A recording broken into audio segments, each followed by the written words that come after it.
Hello dear viewers, support me by subscribing to my channel and share my video if you like it, and also make sure you comment your thought. Now let's start the video.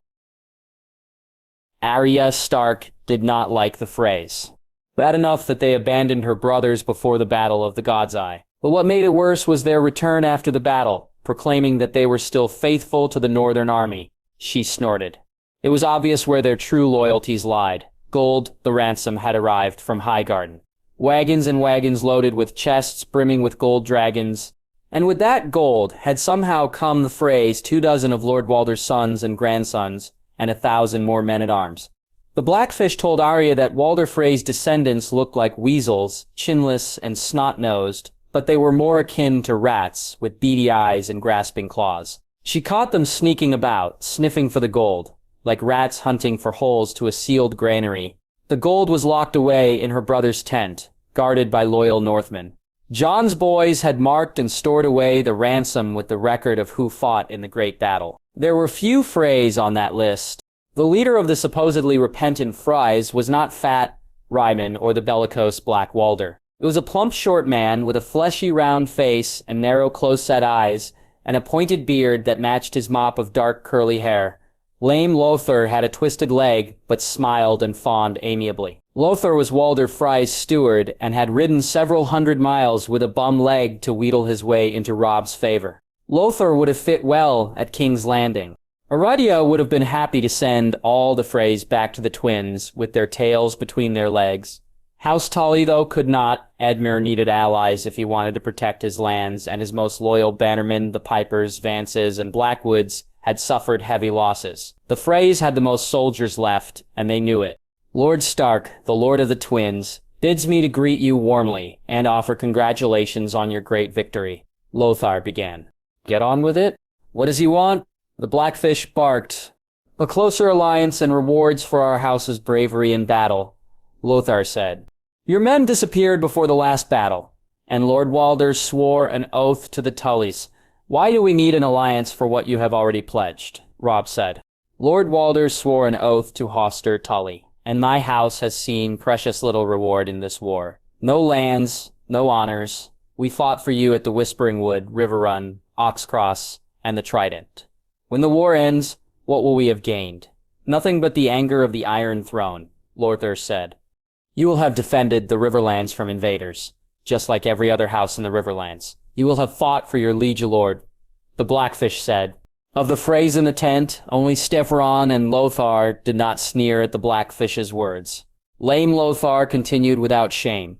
Lord Walder wishes more tangible rewards. Some of the gold from the Reach can be sent to the twins for our efforts.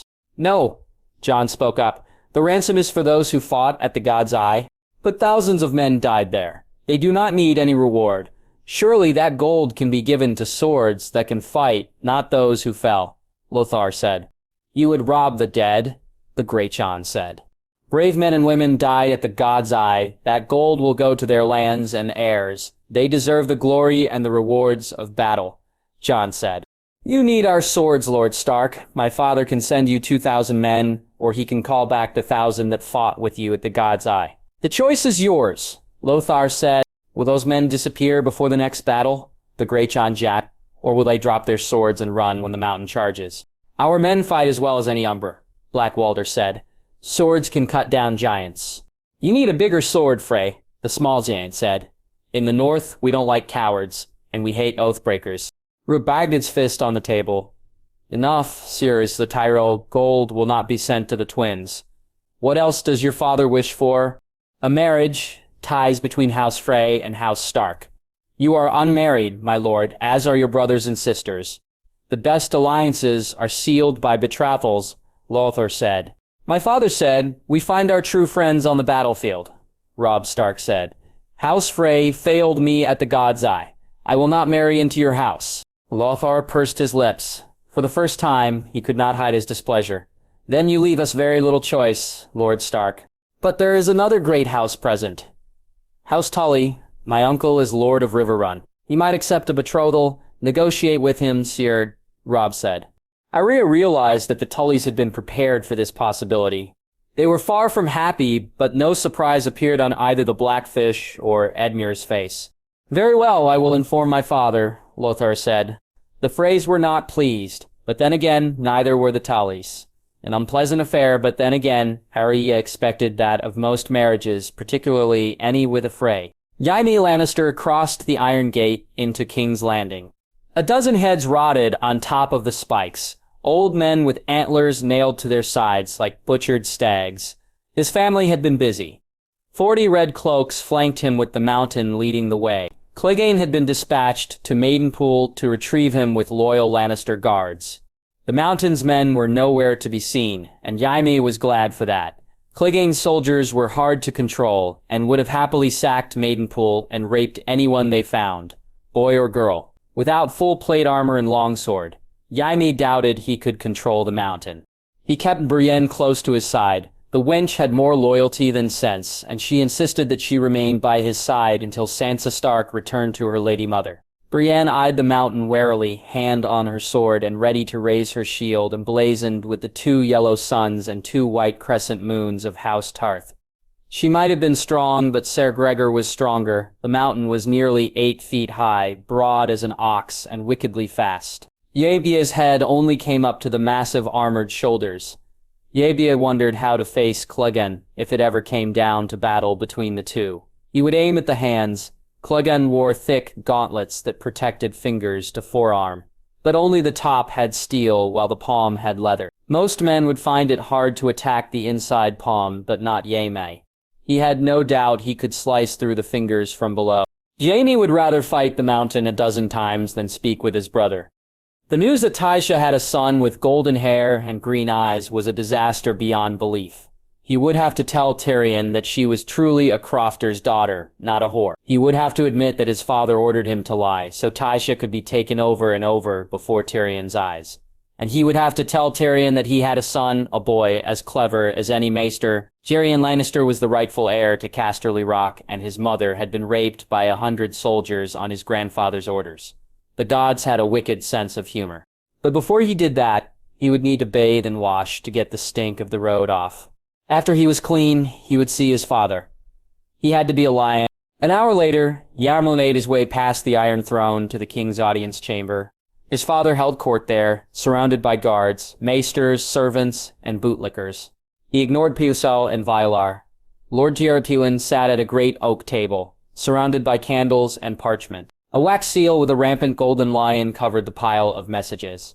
His father had been busy fighting the war, not with swords and spears, but ravens and quills. "Jaime," his father looked up after finishing the letter. "You are wearing your white armor." The distaste was clear in Lord Tywin's voice. "I lost my red and gold suit in the Riverlands. Snow used it as a teapot," Jaime said. "Why is that woman still with you?" Tywin asked. "Who? Brienne? She is Lady Catelyn's sworn sword," Jaime said. "I know who she is. She is the only child of Selwyn Torth, Lord of Evenfall. But why allow her to come to King's Landing? She could be a spy for the Starks, or carry a message for Sansa." "Brienne, a spy? She lacks the wits. All she cares about is honor and her vows." Jaime said, "Honor is a fool's prize. It dragged Ned Stark down to his death." Tywin snorted. "I swore a vow. I pledged to Lady Stark that her daughter Sansa would be returned safe to the north." Jaime said, "You vowed that she would be returned." "I did not. I wrote only that Sansa Stark would not be harmed if you were freed. She remains as our guest," Tywin said. "Our hostage? But why? She will not marry Joffrey. She is the oldest girl, but she will never be the heir. Everyone knows that the bastard is next in line to Robb Stark." Jaime said, "Men die in war. An arrow to the eye. A wound that festers. A fall from a horse. Robb Stark and Jon Snow seek glory in fighting. Glory is no use to dead men," Tywin said. "I promised that Sansa Stark would be freed. I was freed. She should be as well," Yenya said, ignoring his father's glare. He was a man of 3 and 30. He did not fear his father. "You wish to keep your vow to Lady Stark?" Yaxley nodded to his father's question. "Then hand in your white cloak and take your place at Casterly Rock. You will marry Sansa Stark and father children on her. She will give me proper grandchildren. Then she can leave King's Landing. What? Why? Jaime yelled. Sansa Stark is one of the few women suitable for your betrothal. Margaery Tyrell and Arianne Martell are the others, but Highgarden insists that their Rose be queen, and the Dornish do not like lions. I will die one day. Your brother will never rule over the Rock, and neither will Tommen or any nephew or cousin, Tywin said. The Starks will never agree to that. You promised that Sansa would be unharmed, Jaime said. And she won't be. It is a good match. Better than any she could ever hope for. We are the most powerful family in the Seven Kingdoms. Her children would rule over the Westerlands. Their nephews would hold the Iron Throne. House Lannister will be a dynasty for the next 1,000 years. Tywin said, What do they say about the North? Oh, right, the North remembers. Sansa Stark won't forget that we beheaded her father, Jaime said. Joffrey Baratheon killed Ned Stark, not House Lannister, Tywin said. And you think that makes it easier that my sister's son took Ned Stark's head? She will hate us forever, Jaime said. Her feelings do not matter. Horas Baratheon killed the Storm King and wedded his only daughter. He had 2 sons that continued his line, Tywin said. Who cares about the marriage? Your son will rule the Rock. Your grandson may sit on the Iron Throne, Tywin said.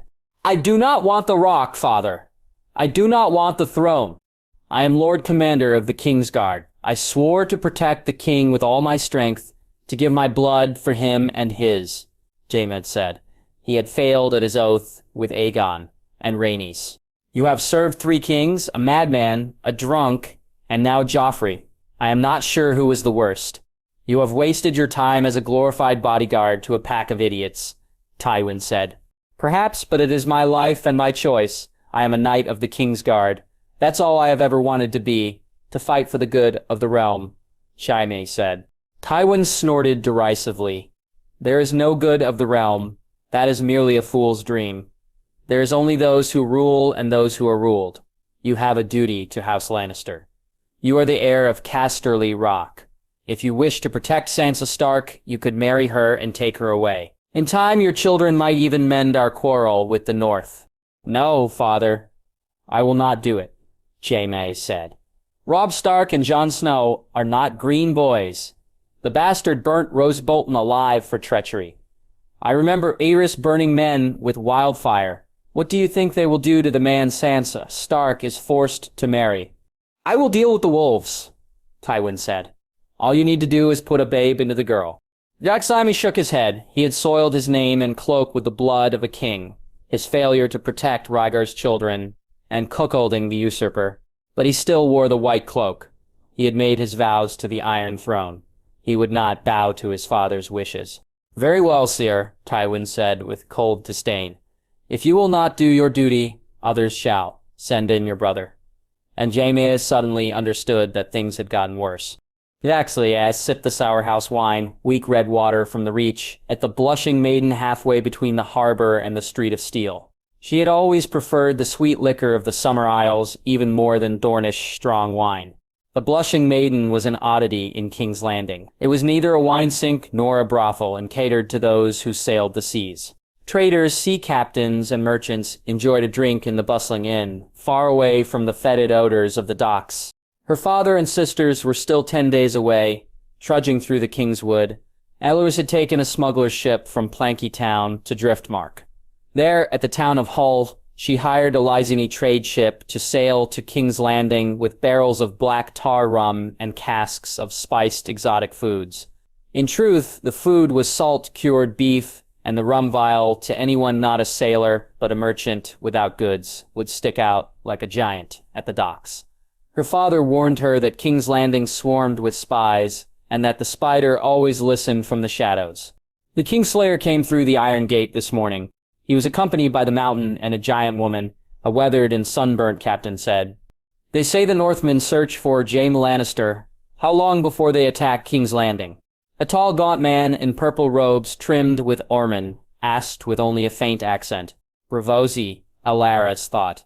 The dark saturnine eyes roved around the room. Not soon, otherwise the sellswords would spend all their coin. A fat Tentoshi with a dozen jeweled rings on stubby fingers said, I will leave this wretched city before the Northmen come. Gaslier stood up, smoothed down her green brigandine jack, and approached the trio. Cerys, what news of the Riverlands? No news since the battle. Since they slaughtered the Reachmen, the Northern Army just sits at the God's Eye, waiting. The captain said, I hear the Tyrells paid them a fortune in gold. 1,000,000 gold dragons to not kill their men. They should have paid the price before the battle. The Pentoshi chortled. Why do you ask, young one? The thin man said, I wish to sell my goods on the Blackwater. Are there any ships that can take me? She asked. Are you mad? The lands between here and the God's Eye are empty. Only sparrows would dare face the Northmen. The Pentoshi said, Sparrows? Yadiaras asked. Godly men who saw the Riverlands plundered and pillaged. They carry the bones and skulls of murdered septons and begging brothers to King's Landing. Thousands of small folk chirping for the hundreds of thousands who suffered in the war, the thin man said. Fanatics drunk on the Seven, they walk between here and the God's Eye, preaching about sins and wickedness, the Pentoshi sneered. Do sparrows fight with or against the Northmen? Alaras said. Some fight for the Starks. Others say the Northmen are heretics who will sack the Great Sept. They are on Cobbler's Square preaching and chanting. The thin man said, Alaras bought a round of drinks and slipped a stag into the wench's sweaty hand. She waited for a beat and then left the blushing maiden. Minutes later, the Bravosi followed. Silent as a specter, she edged past the gold cloaks patrolling the Great Sept. The guardsmen thumped their short spears on stone to discourage the men lurking around the white marble building. The men were bony-faced and barefoot, garbed in homespun brown and dun garment belted with hempen rope, a stark contrast to the plump white-robed septons waddling up and down Visania's hill. There was trouble brewing with the faith of the Seven. Even a blind man could smell that in the strange mix of dirt, sweat, and perfume wafting through the plaza. She stopped and ducked behind 3 plaster statues, worn down by bad weather and gray smog. Allurs only recognized Septon Barth, who gave the realms 40 years of peace, as the Hand. She had walked up the hill, and then would head down through alleys and back streets to Cobbler's Square. Allurs looked around carefully and decided that there were no spies behind her. She did not know the Bravosi hid behind a large pillar. She waited for the guards to make a full circle before she left the Septon. Allurs smelled Cobbler's Square even before she heard the loud, bickering voices. An angry sparrow harangued hundreds of small folk, declaring that godless heretics and demon worshippers were to blame for all their misfortunes. The diatribe was interrupted by the hissing of other men, some with rainbow cloaks and rainbow swords on their shields. A large clump of dung flew through the air and hit the preacher flush in the face. The screed stopped to be replaced by a scrum of pushing and shoving sparrows. Why are they fighting? She asked the Septon, standing next to a donkey laden with turnips and beans. He was tall, even hunched over, with leathery hands and bare, weathered feet. Why does any man fight? The stooped man said. The will of the Seven. Alaras snarked. The Seven have very little to do with it. Men fight for a lord who does not know their names, for reasons they do not understand. And for a spit of land they and their masters will never hold. Men go off believing in songs only to find misery. Better to stay at home with their sheep and goats, the Septon said. I'm not asking why all men fight. Why do those two? Allurus said, pointing at the Septon with the cow patty still smeared to his face, and a bellicose knight facing him. Septon Moon claims that Jon Snow is a sorcerer who uses magic to beguile and corrupt men. The knight, Sir Raymond Mallory, thinks Septon Moon is full of shit, which is why he threw the cow dung at his face. Mallory fought with the wolves in the Riverlands. The knight says the only demons are the Lannisters. And he is still alive? I doubt the Lannisters like his words. Allurus said, half the city hates the Lannisters. The other half believe Tywin Lannister is the only man stopping the Starks from coming to King's Landing and murdering them in their sleep. Allurus bit back a response. Tywin Lannister had done that exact thing. He ordered his men to sack the city, dragging women from their beds and murdering children. Unlike King's Landing, Dorne had not forgotten. And what does Septon Moon plan to do besides rant in a square? The fool means to confront Snow. He intends to march with a band of poor fellows and demand that the wolves use no more sorcery. Perhaps I can help him in his crusade. Allurus found the rabble-rouser after the brawl ended, The preacher was surrounded by a coterie of hedge knights with 7 pointed stars tattooed on their faces. Moon was a large man, with a fat face and a loud voice. He had wiped away the cow patty from his beard, but still smelled of shit. Then again, most pharaohs stunk. Alleras touched the figurine in the duskin pouch. Before she could take it out, they saw her. "Who are you?" Septon Moon said. "Myceria, a traitor from Lys who hates wizards," Alleras answered. "Lys? I thought all of the men of Lys had pale skin and gold hair," Moon said. "That is what the magisters would have the bards believe. But Lys was found on trade, not pleasure gardens," Alleras said. "And what do you want, Myceria, from Lys?" the Septon said. "I have encountered wizards before in Essos, even those who use the darkest sorcery. I hear you mean to confront this Jon Snow," Alleras said. The man nodded stupidly, like a boar about to be speared. "How will you defeat his magic?" "The Father will provide. We have faith," the giant man thundered. "And Jon Snow has brains. You will be in chains before you get 1,000 feet near him," Alleras thought. "At least we have to protect ourselves from warlocks of Qarth and the blood mages from the east." She took out the figurine. "This will give you protection from spells." Moon grabbed the golden wood carving in his meaty hands. The creature had a woman's face and breasts, the body of a lion, wings of a hawk, and the tail of a serpent. "What is this thing?" "A Sphinx in Essos, a Valyrian Sphinx, can protect you from black magic," Alleras said. "Truly, from spells? They say the Bastard of Winterfell can summon storms and control wolves. That is how he defeated the Lannisters and the Tyrells," Moon said. "Take the Sphinx, but be sure the Northmen know that you were blessed by a Sphinx in King's Landing. Tell Snow the Sphinx is the riddle, not the Riddler. He will know what those words mean." Alleras said, I will march to the God's Eye and confront this wizard.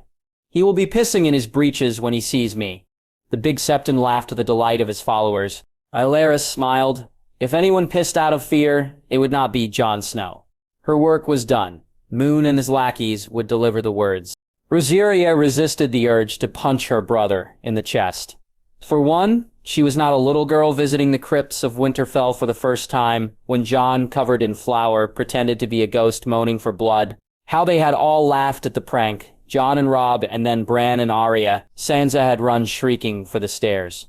It was one of her fondest memories, and always brought a smile to her face. She needed that today to salve her frustration. She waited to speak to him. Lines of prisoners were scattered about, waiting to board the riverboats on the shore of the God's Eye.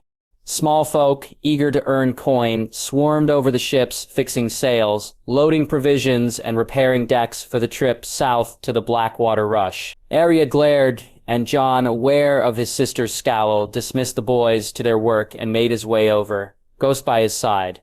"You look angry," he said with a wisp of a smile. "What are you doing?" Arya said, pointedly. Jon quirked his eyebrows and gestured to the dozens of boats serviced by the Wintertown boys and the villagers. "There are thousands of prisoners. Some can head south on foot or horse, but it would be better to send many by the river. They can disembark near Tumbleton or continue on to King's Landing."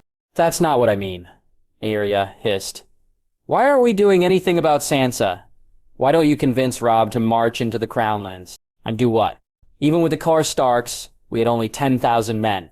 King's Landing has high walls, and the Red Keep even higher ones. Marching is no good if it leads to defeat. We have to free Sansa.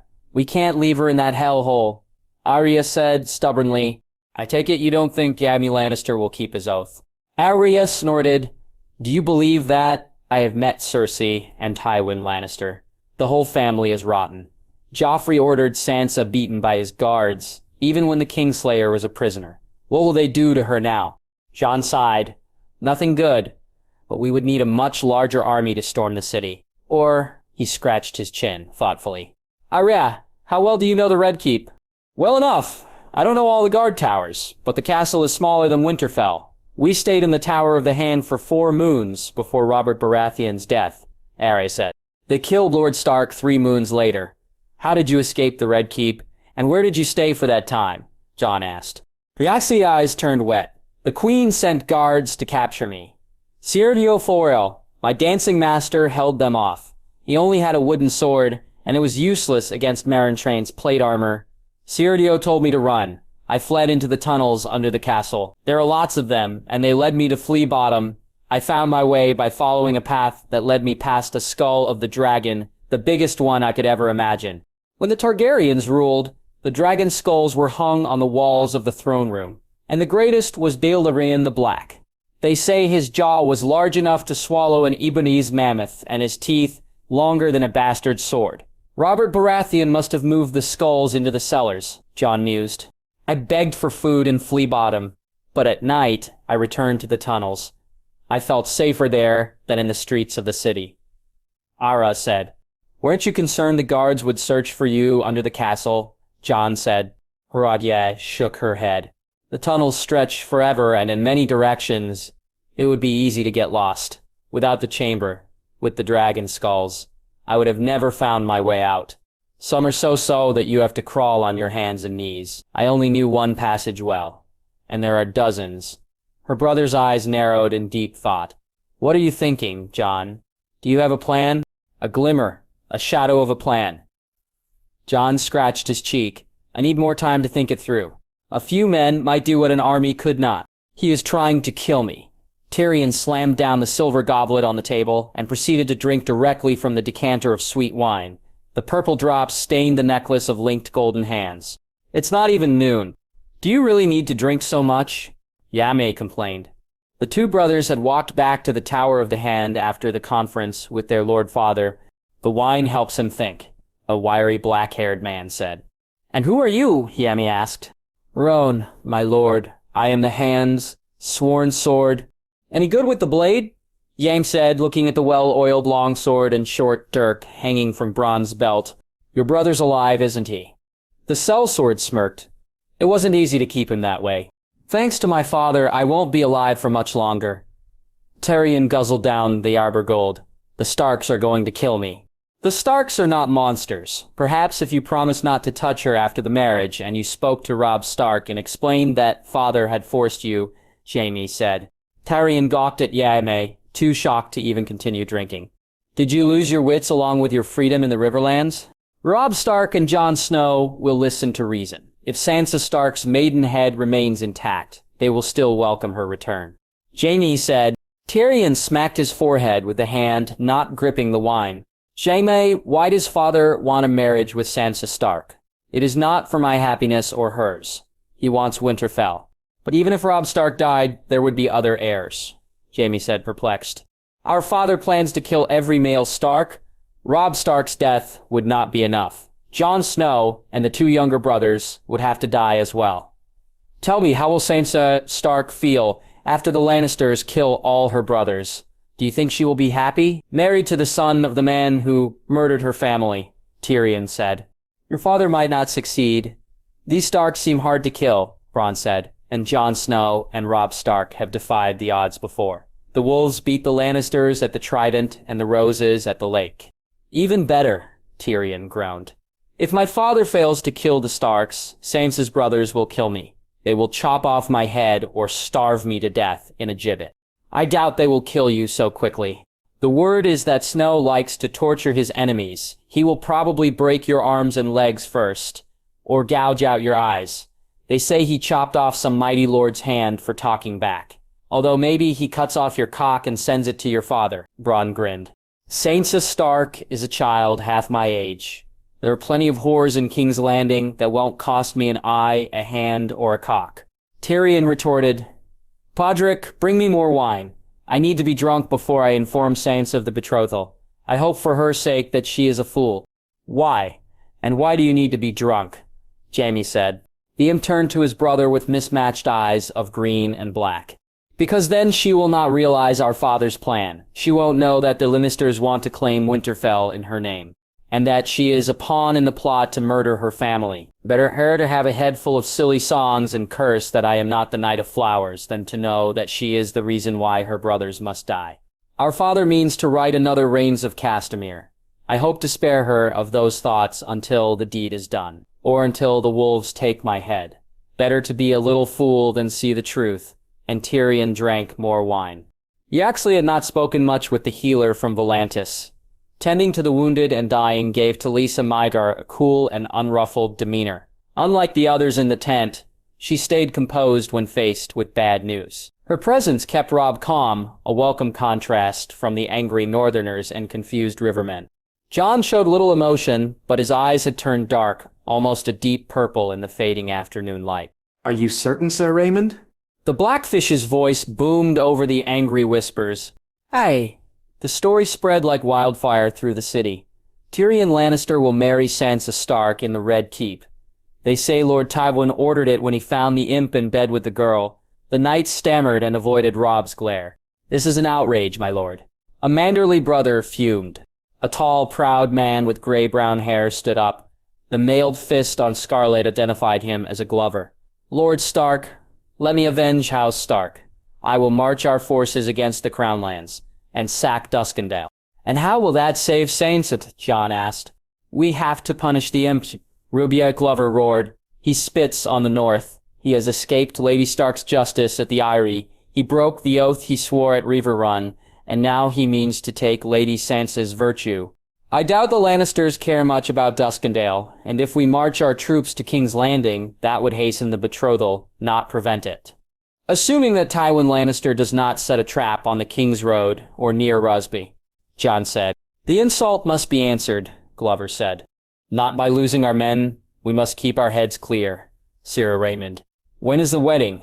Jon said. In a fortnight, the knight replied. I wish to save my sister, but my brother is right. We cannot rush into a trap. My duty is to House Stark, and I will not be fooled by Lord Tywin, Rode said. The tent flaps opened, and a Vale Knight dragged forth a swarthy, bearded brute of a man. He was dressed in the plain brown robes of a septon, but an ugly, spiked club was strapped to a leather belt. A sword was pointed at the burly neck, and blood could be seen on the man's ham-like fists. I found this man in a band of poor fellows wandering about the camp, Sir Michael Redfort said. That is Septon Moon. I saw him preaching in King's Landing. He is a rabble-rouser and a fool, Sir Raymond declared with distaste. Which one of you is Jon Snow? Moon thundered. Why do you ask about my brother? Robb replied. Because he is a devil worshipper and a heretic. I mean to defeat his vile sorcery. The man roared as he stood, and his head scraped against the top of the tent. How do you plan to do that? An amused Jon asked. With this, the man took out from his pouch a small wooden figurine. Arya craned her neck to get a better look. The intricate carving was shaped like a woman squatting in hands and knees with the body of a lion and the wings of a hawk. The Sphinx is the riddle, not the Riddler. Septon Moon cackled, thrusting the strange object forward like a holy symbol. Jon's eyes narrowed. Who gave you that? A traitor from Lys. He said the Sphinx would protect me from your spells. Moon said, the tremor of doubt clear in his loud voice. A young man with light brown skin the color of ale and curly, dark brown hair. Jon asked. You are a sorcerer. Moon's eyes bulged. If I was a sorcerer, I would not need you to bring me this message. Jon snatched the wooden figurine. I know the riddle of the Sphinx. The Lannisters do not. Enough, Sirziers. Disarm this man and send him away. Sir Jeremy, thank you for the news, Robb ordered. Now, my lords, I ask your leave. But Lord Stark, what of Lady Sansa? What can we do? Robert Glover asked. We can do nothing, Glover. Marching on King's Landing will not save my sister, Robb said. But... Enough. Robb stood up, silencing the grumbling. I am the Lord of Winterfell, and this is my decision. I will not waste lives on a fool's errand. The tent emptied, and Arya followed Jon out. The Sphinx had disappeared from his hand. Roger had no stomach for dinner that night. She stayed with her dire wolf at the edge of the lake. Nymeria had grown grim and gray and huge, her head taller than most horses in the camp. She had no fear of steel and fire and backed down to no one, not even her brothers. Rogeria wished she was as strong and fierce as her wolf. She practiced the water dance under the moonlight. Nymeria caught the scent first, sniffing the darkness until red eyes and pale white fur emerged. The white wolf waited patiently until Arya sheathed both needle and gram. Ghost led them away, and the two wolves slipped past Robb's guards with ease. Jon, silent as his wolf, put a finger on his lips, and Arya went to his side quietly. The sentries escorted a man in a brown tunic with a red apple on gold sigil into the tent. Arya had seen Owen Fossaway around the camp with the Reachmen. Robb motioned him to sit, and the Stark guards left far enough that no conversation could be heard. "How is your father?" Robb asked. "He is well, my lord. I thank you for allowing Jon to tend to his fever. He has recovered fully." "You can thank Jon himself," Robb said, and his brother came out from the shadows. The stocky man's face broke into a wide smile. Jon shrugged. "It was nothing, but I have something I need to ask. I need your aid." "Anything?" "Jon, you have helped me out many times at the Citadel. This is not a small request, Owen. I will understand if you say no. And the treatment of your father and the other prisoners from the Reach will not change if you decline." "What do you mean?" Owen's smile was replaced by a look of earnest determination. "In a fortnight, the Iron Throne intends to marry Sansa Stark to Tyrion Lannister. That will not happen. I plan to take Sansa from King's Landing," Jon said. "But," Owen's face scrunched up in concern, "she is well guarded. Sansa Stark is in the Tower of the Hand, and I am sure she is watched by the Imsguards, Tywin Lannister's spies, and even the Kingsguard." No one said it would be easy. There was a faint smile on Jon's face. Robb threw up his hands. "It's a crazy idea, and I think my brother is insane, but he believes that with the right team, he can steal Sansa from the Lannisters." "The right team?" Owen asked, puzzled. Jon placed down the wooden carving. "Rats is in King's Landing, but I need your help. I need you to act as my eyes and ears in the Red Keep. And your silence. You cannot say anything to the Tyrells, and you will have to help on the day of the wedding." Owen goggled. "You mean to take her then? But that's when she will be watched the most. But also when the keep will be the most crowded. There will be many visitors, guests, and guards at the castle, and Sansa will be on the move." Jon said. Owen nodded. "If anyone can pull this off." "All right, Jon. We have been friends for a long time, and you have never let me down. I will do whatever I can to help you rescue your sister. But I have two requests. I won't tell anyone, but the Fossaways are bannermen to the Tyrells. I cannot stand by if you plan to kill any Tyrells or other Reachmen." "Very well. No roses will be harmed," Jon said. "And the second request?" Owen stroked his cheek deep in thought. "You have done some strange and astonishing things. Someday I will ask you for a favor, and you must swear to repay that debt. I promise it will be nothing that will harm the Starks." "Done. You have my word. And my thanks." Owen smiled as they clasped hands. "We are friends for life, Jon. I am happy to fight on your side. I never liked the Lannisters anyway. We leave for King's Landing tomorrow night," Jon said, and bade Owen good night. As soon as he left, she sprang out from hiding. "I am coming too, Jon," Arya said. "You won't leave me behind." Jon chuckled and rubbed her hair fondly. "Of course you are, little sister." Robb could only shake his head in dismay. Crows and ravens cawed and croaked near the gold-tinted window. Darkness had fallen over the city, but torches and lanterns flickered in the towers of the Red Keep. Sansa wondered if the birds also stared at the comet burning in the night, the color of blood and flame and sunset and brighter than the moon. Maester Luwin had spoken of stars with tails lost in the heavens, but old Nan would have scoffed. A red star burned in the sky 300 years before, a year before Aegon and his sister wives had conquered Westeros. Sansa wondered if a dragon would fly again over King's Landing. Sansa Stark looked down from the high window. The Tower of the Hand stood alone at the western edge of Aegon's Hill, away from the massive drum towers crowned with iron ramparts and bristling with catapults that guarded the Blackwater Rush and Bay. As somber Tyrion told her 2 nights ago of the wedding, jesting that he would be the Florian to her Jonquil. He promised to treat her well. Sansa curtsied and bowed and accepted his false promises. But she knew she was not a fool like Florian. Tyrion was a liar. He might have been hand of the king, but true power was held by Lord Tywin. The Lannister army kept Joffrey on the Iron Throne, and there was only one reason Tywin would want this marriage: for the Lannisters to claim Winterfell. But that could only happen if Robb was killed, and Jon and Bran and Rickon. The Lannisters might even murder her mother. So long as she was wedded to a Lannister, the threat to her family was real. Even if the Starks retreated north, Lord Tywin would send assassins to push a claim to the north in her name. Sansa stared at the ground, 150 feet away. It would only hurt for a short time, she thought. She would fly through the air like a bird until hitting the ground, and she would see Lady again, and her Lord Father Would he forgive her? Would he absolve her betrayal of his plan to the queen? She had been in love with the pageantry of the court. The lords and ladies glittering in silks and velvets and gems, the tournaments and the fine feasts. The only cost was Ned Stark's head, her freedom and a war that consumed the riverlands. Sansa leaned forward, her hands grasping the cold stone. Her mother would be sad, but Arya and her brothers would understand. She would see father soon. Stop, little bird. A rough voice rasped behind her. Why should I? Sansa said. What is left for me here? Sandor Clegane grunted. The little lord is not the worst of the monsters here. He won't beat you. Sansa stepped her right foot onto the window. And you will never get revenge. My brothers will do that for me. They will take Joffrey's head if they reach King's Landing, Sansa said. Maybe, or they might go back north. The wolves have won the battles but lost many men, and it is hard to breach the city walls.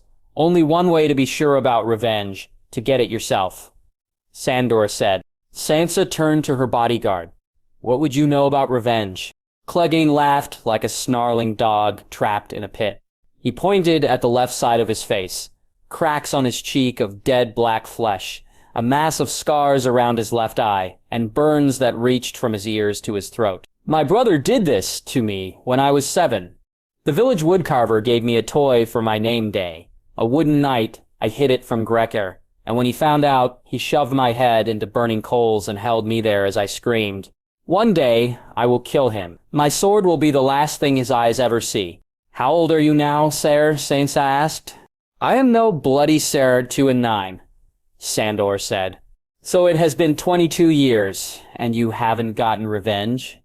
Sansa asked. It is not easy to kill the mountain. Clegane barked, and it won't be easy to bring Joffrey down.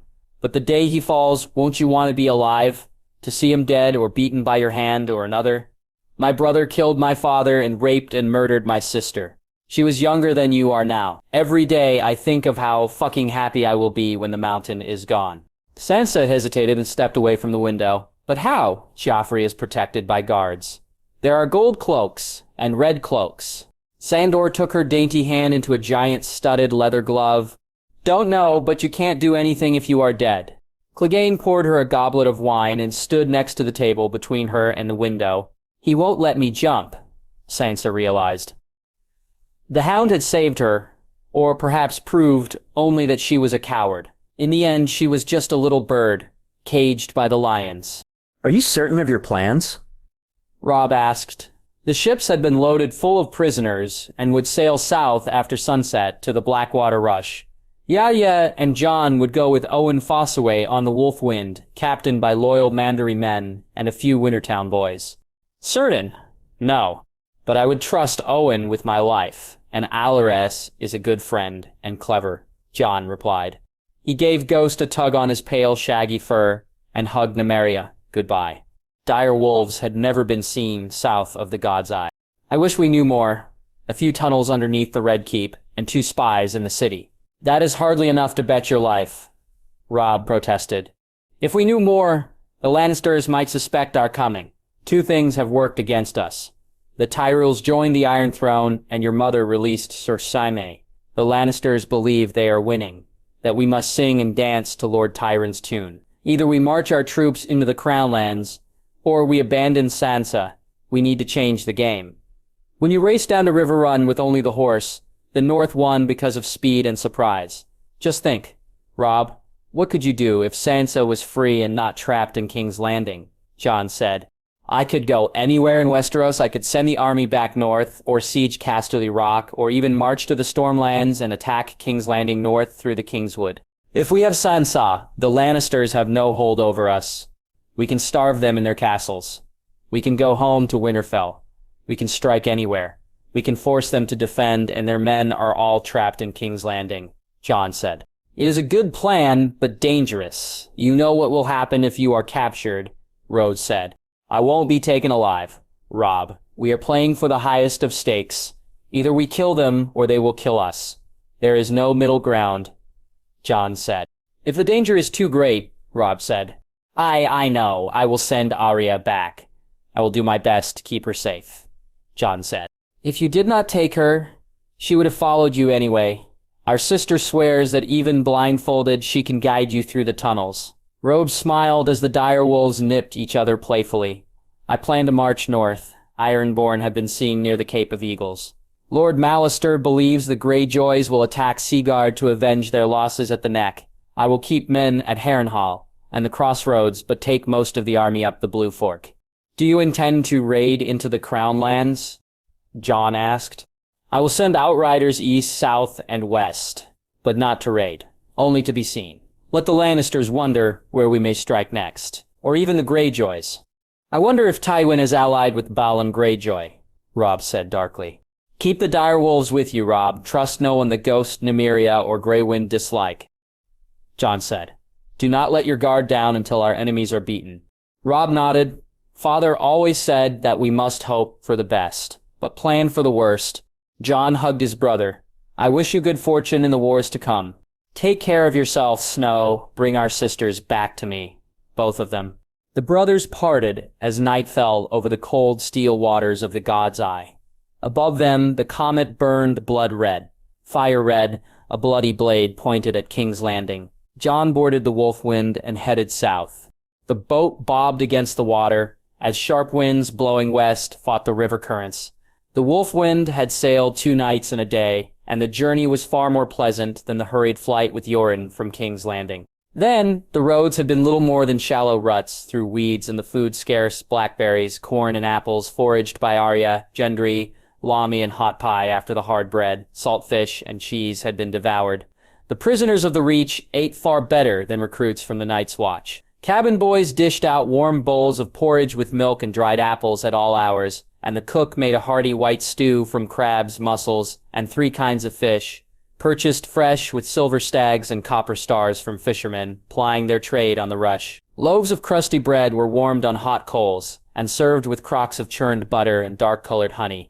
The war seemed far away as villagers haggled over the price of a bounty of trout and pike, eager to row back before nightfall.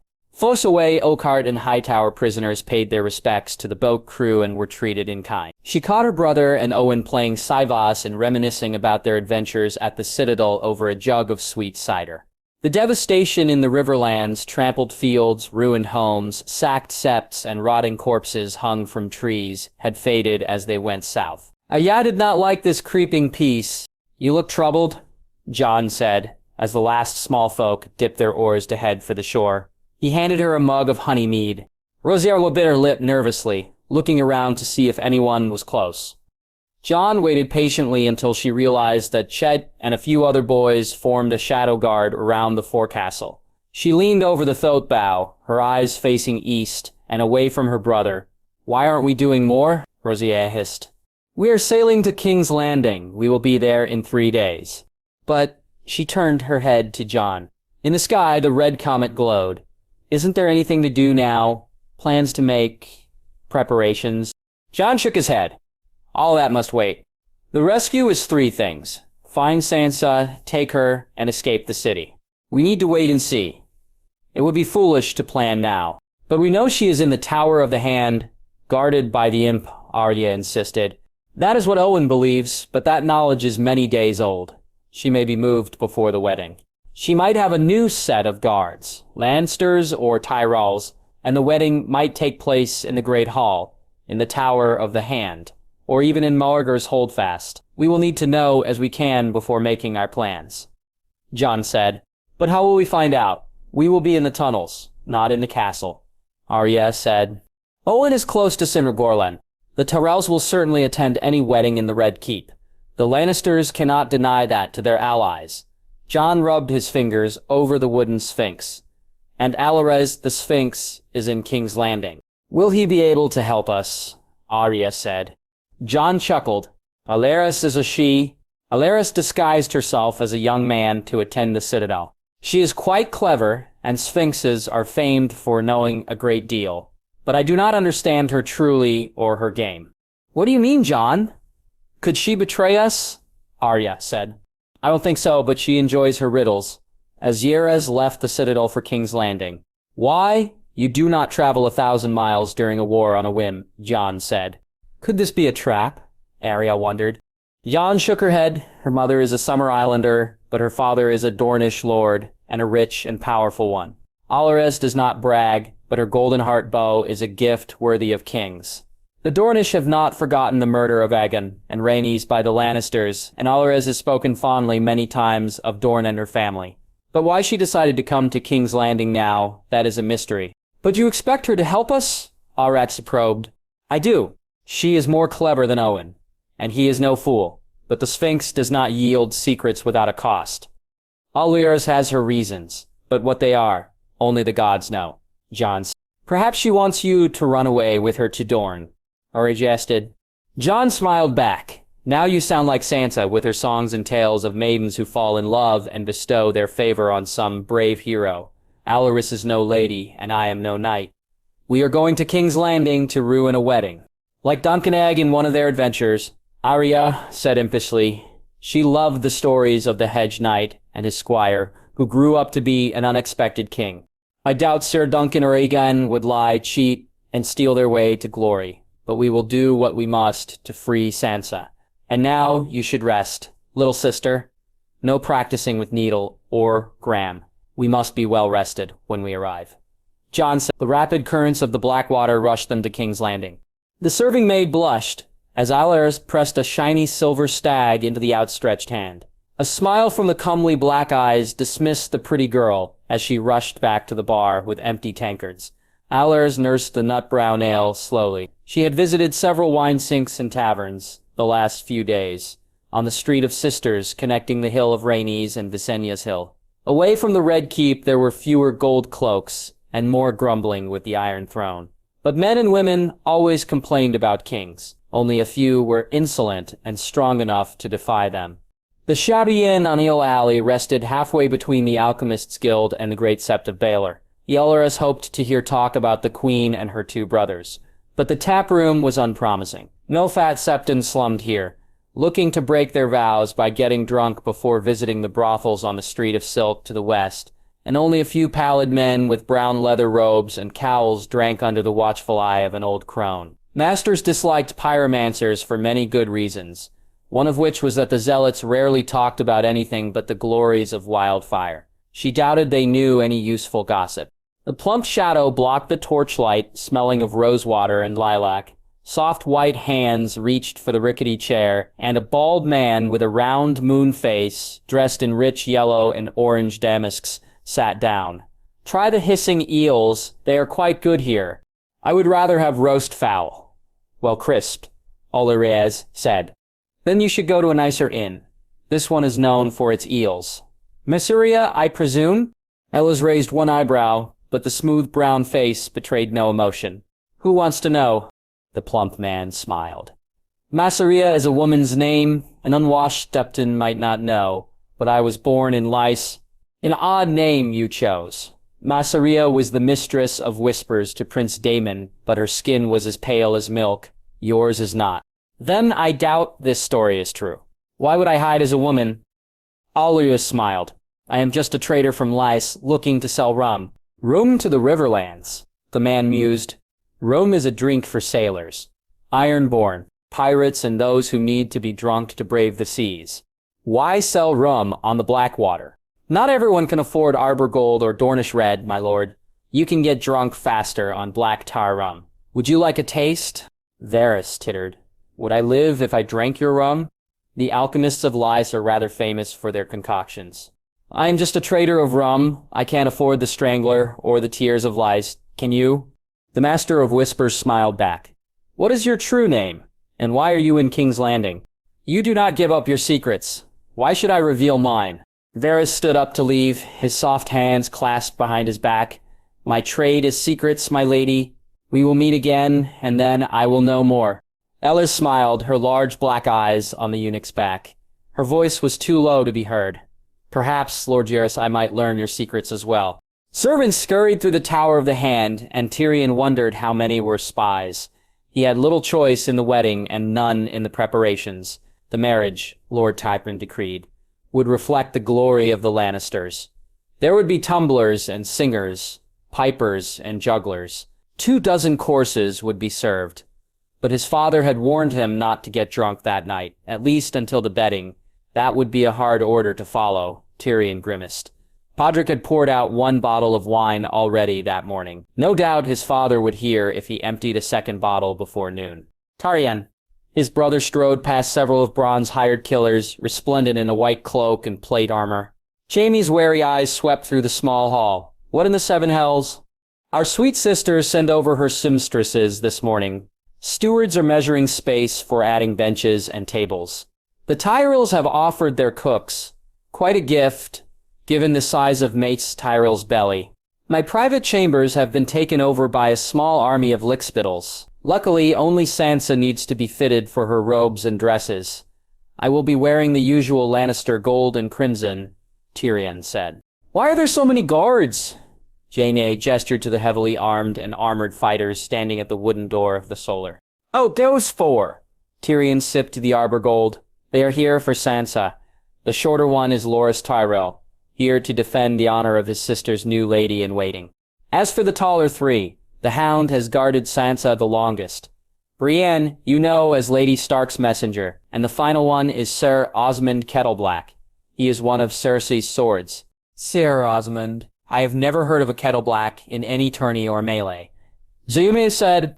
Tyrion shrugged. He claims he was knighted by Sir Robert Stone when he served with the gallant man fighting for Lys, or Tyrese in some hellhole in Essos. Jane stared at the muscled man with black hair, a hook nose, bushy eyebrows, and a triangular brown beard. Kettleblack was Brienne's height, but half a head shorter than Sandor Clegane. I have not heard of Robert Stone either. A bastard knight of the Vale serving with sellswords. Who gives a shit? He is a sellsword working for Cersei. All of my wife's guards serve different masters. They do not answer to me, Tyrion said. Don't you worry about them being so close, Jaime said. That they will try to kill me? The 4 of them are more likely to attack each other. Sir Loras does not like Brienne. Brienne does not like the other 3. Kettleblack might be favorite with servants and wenches, but not in a fight. My bet is that the Hound could kill them all in a fair battle, Tyrion said. No, that they might be spies, Jaime said. Might be? Tyrion blinked his eyes. They are all spies, Jaime and all watching Sansa Stark. I hope this lasts only until the wedding, and that I can dismiss the guards in a Sanite. My first wedding was so much better, a drunken septon and pigs, as witnesses. I was even sober. Jatsi fingered the pommel of his longsword before placing both hands down on the trestled table. Tyrion, I have to speak about... He stopped when Podrick rushed over with a note. Tyrion dismissed the boy curtly and read the missive. Littlefinger has returned to King's Landing. That could mean trouble. Why? Jaime asked. Tyrion tapped his fingers together. I took something of his. I wonder if he will try to take something of mine. Baelish is not to be trusted. A man who traffics in whores lies, everyone, and he lies very well. About your first marriage, Jaime said. Tyrion stared at the wine.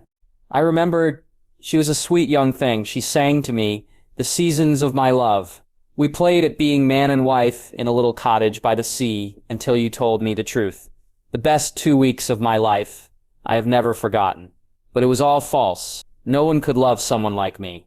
That is not true, brother, Jaime said. Oh, I suppose. A few of our family did not despise me. Aunt Jaina, Uncle Tig, Geryon. And of course you, brother. You hired a whore to make me a man. Taught me the truth of the world. That no girl could ever love a dwarf, Tyrion said. Tyrion would have noticed his brother's discomfort had he looked up from the table. Tyrion, your marriage was not...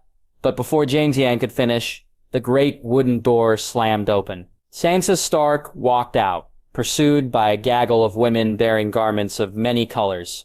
I will not wear that, the Stark girl said. She might be a prisoner, but his betrothed carried herself with courtesy and grace. But you must, my lady. The queen insists on it. One of Cersei's maids, he realized. Tyrion stood up, quite aware that he was much shorter than Sansa. She is 1 in 4, and yet she towered over him. What seems to be the problem? Sansa pointed. The seamstress insists that I wear that. The dress was heavy cloth of gold, with 2 heavily embroidered bands wrapped from the waist to the neck.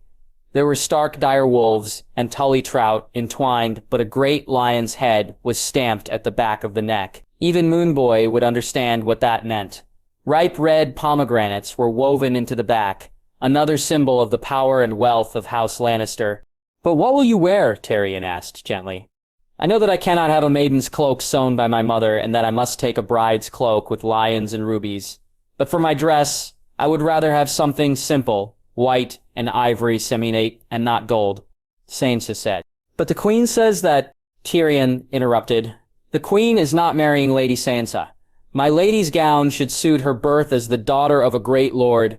If she wishes for a dress of white and silver rather than gold, then I will not object." He turned to his betrothed. "I know that you do not want this, but I would try to make the marriage ceremony less unpleasant." Her face did not betray disgust as Tyrion waited. "My lord, they will not allow me to wear the Stark sigil, not as I would like, so I only ask to wear the colors of my house. Gray on white." "As a cloak?" Tyrion asked. "Yes, my lord. As a cloak and as a veil, before the wedding, to honor my father," Sansa said. Tyrion nodded even as others in the room winced. Sansa curtsied and turned to walk back to the Solar. Pity, Tyrion thought. Sansa Stark would have made an excellent bride for his idiot nephew. He watched her straight back and high head as she departed, followed by her many guards. Tyrion did not notice Jaime wince. The eyes of the room were on Sansa Stark, even caged. She looked every inch a queen. Tyrion trudged up the twisting steps from the small council chambers to the great hall, walking past dozens and dozens of armed and wary soldiers, men wearing the lion rampant, bumped shoulders with tile retainers proudly displaying golden roses. Reachmen, Westermen, and Crownlanders drilled in the courtyards and the lower bailey under the watchful gaze of gold cloaks wielding iron spears. Even without the raucous and always combative mountain clansmen, the Red Keep bristled with tension, and Tyrion rarely left the Tower of the Hand without Bronn and a hand-picked band of sellswords. Tyrion had lost control of the small council. He accepted that with only a modicum of bitterness. His father's shadow was long and dark, and loomed large over King's Landing. Only the oafish Mace Tyrell seemed unaware of who was the true hand of the king. Jaime knew, as did the fawning Grandmaster Pycelle. His brother's pitying look and Pycelle's boot-licking did not bother Tyrion. It was two remaining members of the small council that troubled him. Varys had known days ago that his father intended to marry Tyrion to Sansa Stark. That, of course, was no great surprise. The Master of Whispers had little birds that hid behind the walls and doors, always listening. Ravens were lost and messages stolen, only to reappear later at the eunuch's bidding. Varys had known but simply chose not to tell him. What else was the spider hiding? What other secrets and plots festered behind that oily, powdered facade? Tyrion was no spring lamb. He knew that Varys stole information the way others hungered for gold or women. No thief gave up their treasures willingly, but he could no longer rely on the eunuch. That was a pity. He had hoped to set Varys against Baelish, and that the spider's web of spies could keep the Master of Coin in check. For it was Littlefinger that worried him more. It was Littlefinger that had nearly cost him his head at the Eyrie with a lie to Catelyn Stark. And as Master of Coin, Baelish had gathered far more power than many realized. The harbor masters, the tax agents, the toll collectors, the ship pursers, they were all his men, many appointed in the last 7 years. Merchants' sons and bastards of minor lords dancing to Littlefinger's tune. True, Baelish had no army or banners, but he had gold, and enough coins could buy the first two. After all, it was the gold of Casterly Rock that allowed the Lannisters to rule the Westerlands. Men like Ned Stark and Remy Lannister were easy to predict. When provoked, they lashed out with swords or harsh words, but pettier Baelish did not dirty his own hands. He worked through others, corrupted gold cloaks, whores, hedge knights, even Catelyn Stark. Tyrion had sent a few to the wall, but there were too many tools in Baelish's quiver for Tyrion to remove them all. As he ascended the serpentine staircase, a furtive little boy snuck out of a side door, blocking the steps up. This was no little bird, though. For one, he was rather plump, and two, stealth was impossible when wearing a bright yellow and crimson doublet with a prancing stag sewn in pearls and a lion in garnets. "Tommen, shouldn't you be attending your lessons with the maesters?" Tyrion asked. The boy looked with worry at the guards and then dragged his uncle's hand into an empty hall. Tyrion signaled his men to give them space. "What is wrong? Is it Joffrey?" The boy nodded, his eyes looking around carefully to make certain there were no listeners. "Don't worry, nephew. I will protect you from your idiot brother. Tyrion said. Uncle, I am not worried about myself. Joffrey means to attack you. Tyrion blinked and kept calm. Tommen was a sweet child, incapable of lies. Tell me everything. The words rushed out. I overheard Joffrey laughing in the holdfast. He means to ruin your wedding, Uncle. There was a man in the room who promised to help and said he would show to the world who you truly were. Who I am Tyrion, the Lion of Lannister, he grinned. Tommen's face turned anxious. This is serious, Uncle. You know that when Joffrey laughs, his shit of a nephew took joy in torturing others.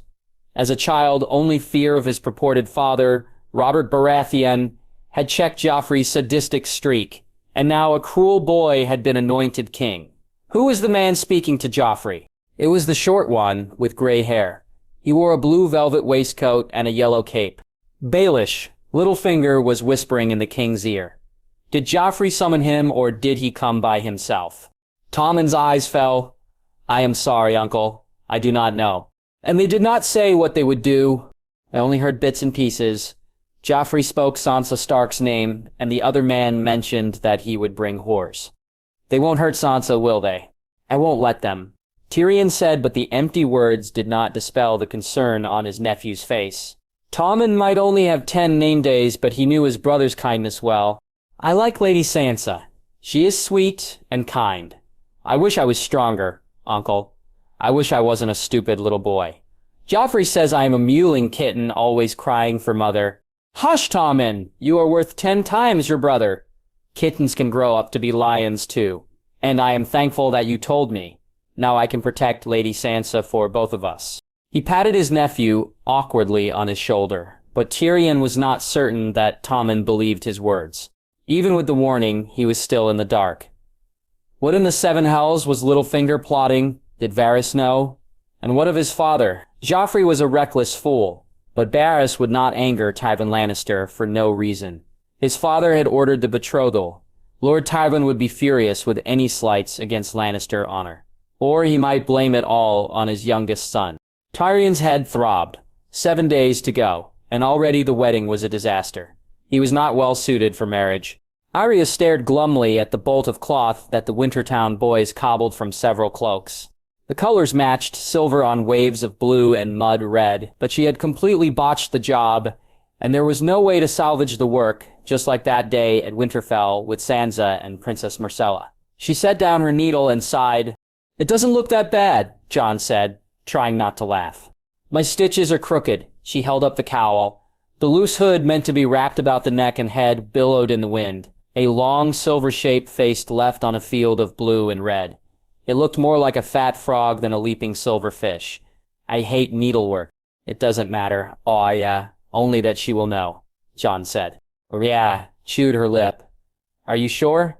When I saw Sansa last, she was screaming and sobbing. What if she can't hide her surprise? What if the Lannisters find out?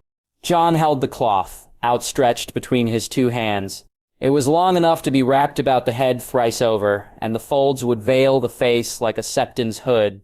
The embroidery on the wool was meant to be the silver trout of House Tully. They won't. Have faith in our sister, and even if they do, the trail will not be clear. He rapped on the door. Owen Fossaway walked into the cabin, his face relaxed. The hold of the Wolfwind had few prisoners left.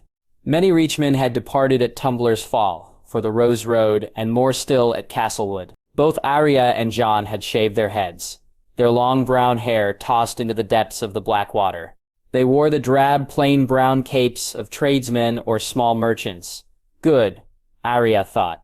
It would be easy to slip into King's Landing. The ship would dock at the Mudgate soon, and this game would begin. 2 of Jon's boys, dressed as pages, guarded the door. Chet would follow Owen into the city and Clytus would watch the docks. Jon wrapped the cowl tightly into a small bundle. Do you know exactly what you have to do? The Reachman nodded. I could do more, Jon. I could... Jane shook his head. No, Owen. Better a few simple things than a complex plan. You have 3 tasks only. The Tyrells will be guests at the wedding. You need to find any details possible. Guests, guards, septon, feasts. Second, stay in touch with Chet. He can reach me at... The Jester's Green on Copper's Smith Wind, north of the Mud Gate and near the Street of Steel. Chet had constructed a map of King's Landing from the top of Vizinya's Hill to the walls near the docks. The boy was quick and clever and would blend well into the crowds. Jon handed Owen the red and brown cloth. And hand this to Brienne of Tarth. Repeat my words exactly. Do not say any more to her. Owen scratched a wispy beard, but will she understand your message? Probably not, but that is not your problem. Do not answer any of her questions. I can hand the scarf to Sansa directly. I am sure the Tyrells will call on her before the wedding. Owen said eagerly. No, she will be watched. Brienne has a reason to seek her out. You do not. And Brienne is stubborn. If she believes the gift is from Catelyn Stark, then she will move heaven and earth to place it in Sansa's hands. Jon said. But the cloth is not from Lady Stark. Owen looked dubiously at the floppy trout. Brienne does not know that, but Sansa will. Jon patted Owen on the shoulder. It is better that you do not know the exact details. Then you won't attract the eyes of others. Do exactly what I say. Brienne will seek you out afterwards, and when she does, I will find you at Jester's Green, Owen said. Just so. Good luck, Owen. Confide only in Chet. No written messages. Speak only when you cannot be overheard. Be careful, Jon said. I am not the one in danger. Good luck, Snow. King's Landing stank. She could smell the smoke, sweat, piss, and dung of the city long before the tall walls came into view. Eärgia remembered Winterfell. The castle was warm, even when it snowed. She recalled her brothers sparring in the courtyards, her father looking proudly on from the covered bridge, their dire wolves gamboling about in the godswood without any regard for the hunting dogs in the kennels. The dire wolves were only pups then, but they had no fear, like her big brothers, Eärgia thought. Like me, the wolf wind bobbed slowly east, hugging the north bank. Men in iron helmets, black armor, and heavy wool cloaks, dyed gold, patrolled the walls.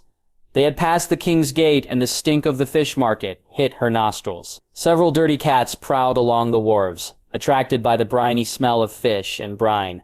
Open barrels of shellfish were guarded by small wives and grizzled men selling their wares to sailors.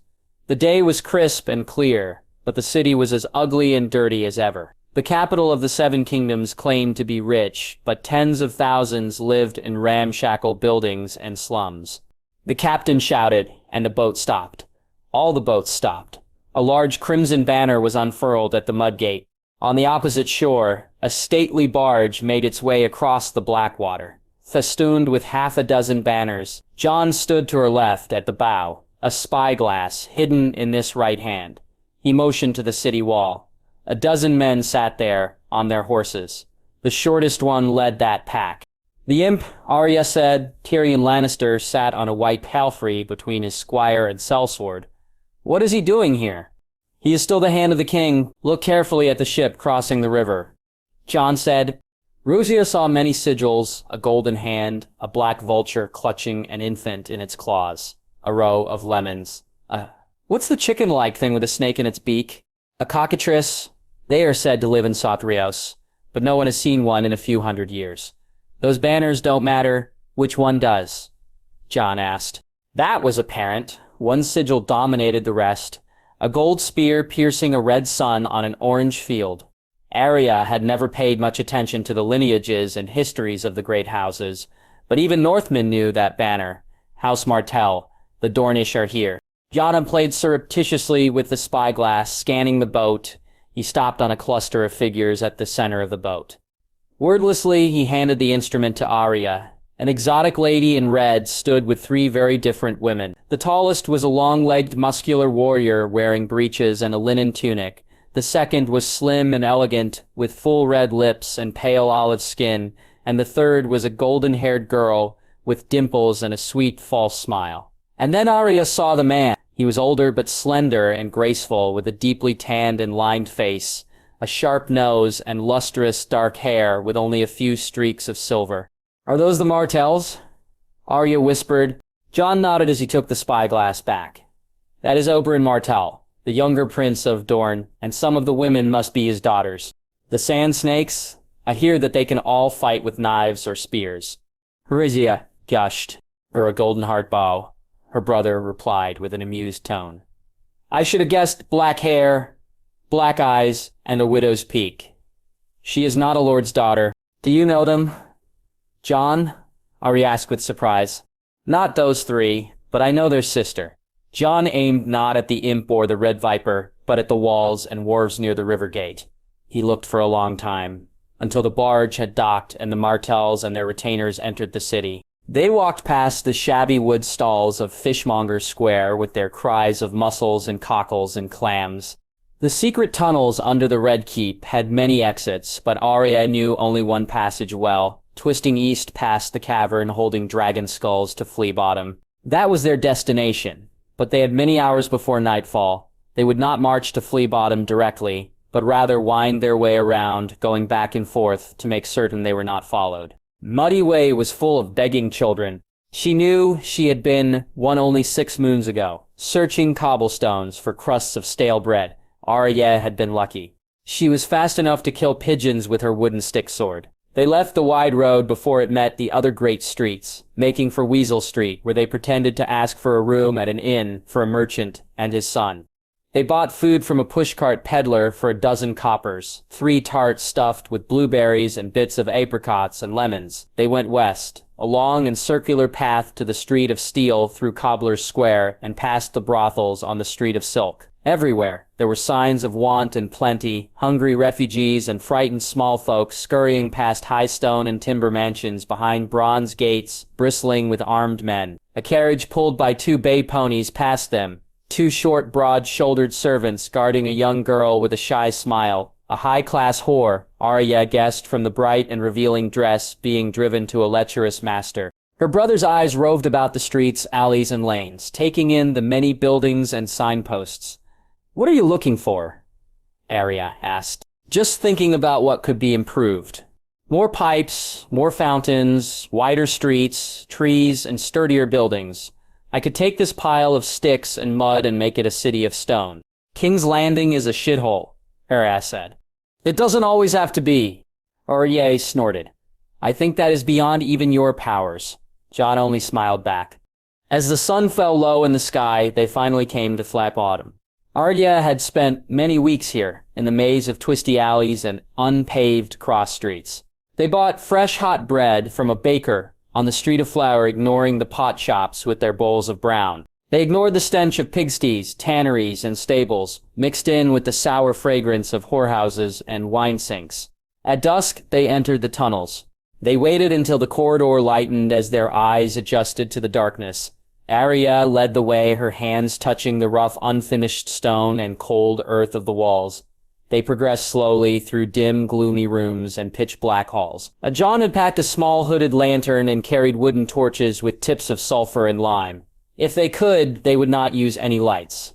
The only sound was the drip of water and the rap of Jon's staff as he prodded the ground for traps or secret doors. The taps would sound like water drops on puddles to most listeners. Arya took small steps in the darkness, feeling for the iron rings and wood doors.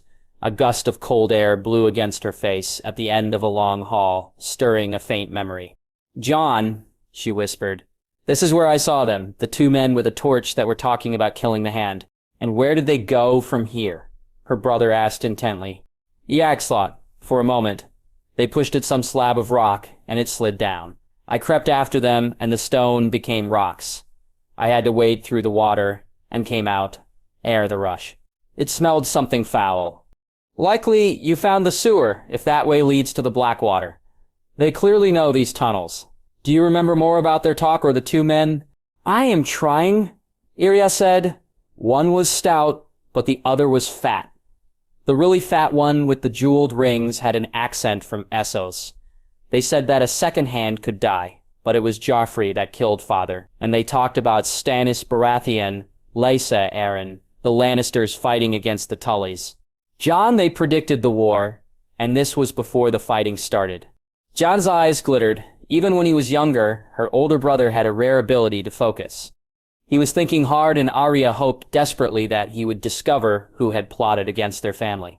In the dark, his eyes almost seemed violet. "The question is why the 2 men met here in the tunnels," Jon said softly. "To avoid spies. It must be more than that. One man had an accent. He likely sailed from the free cities, but the other one." Jon said. He was carrying the torch. He had scars on his face, and he was asking about little birds. Roger volunteered. Little birds? Jon asked. Yes, he wanted 50 little birds from the fat man. They had to know their letters, and the first man said something about keeping their tongues. He said something about risk. Her brother's face turned cold. Arya knew the glare was not for her, but the two plotters in the tunnels, one man is from Essos, the other must be in the Red Keep, and these little birds. He shook his head. The world is full of monsters. I wish we could kill them all. The Lannisters, Joffrey, Cersei, Idolin, Payne, the Mountain, even the Tyrells, all of them. Arya cried. I want revenge too, but what matters is the safety of our sister. One day, we will make them all pay. But Sansa comes first. Just then they heard a hiss. An old black Tom with a chewed and torn ear glared at them with angry yellow eyes. Arya remembered her training from Syrio Forel. This was the last cat she had captured. A tough black devil that ruled the Red Keep. Arya had kissed him right between the eyes before the sharp cat claws would have found her face. Jon walked to the Tom, his right hand extended. Careful, that one is mean. Watch out for his claws and teeth. Arya called out. He won't bite me. The Tom sniffed and lowered his head, submitting to her brother's touch. Jon whispered something as he rubbed the ears, both the whole and the torn one. The black Tom purred, a soft, deep rumble that echoed in the tunnels. Then it hissed and walked away. Precisely as any soldier marching, the footing sure and silent.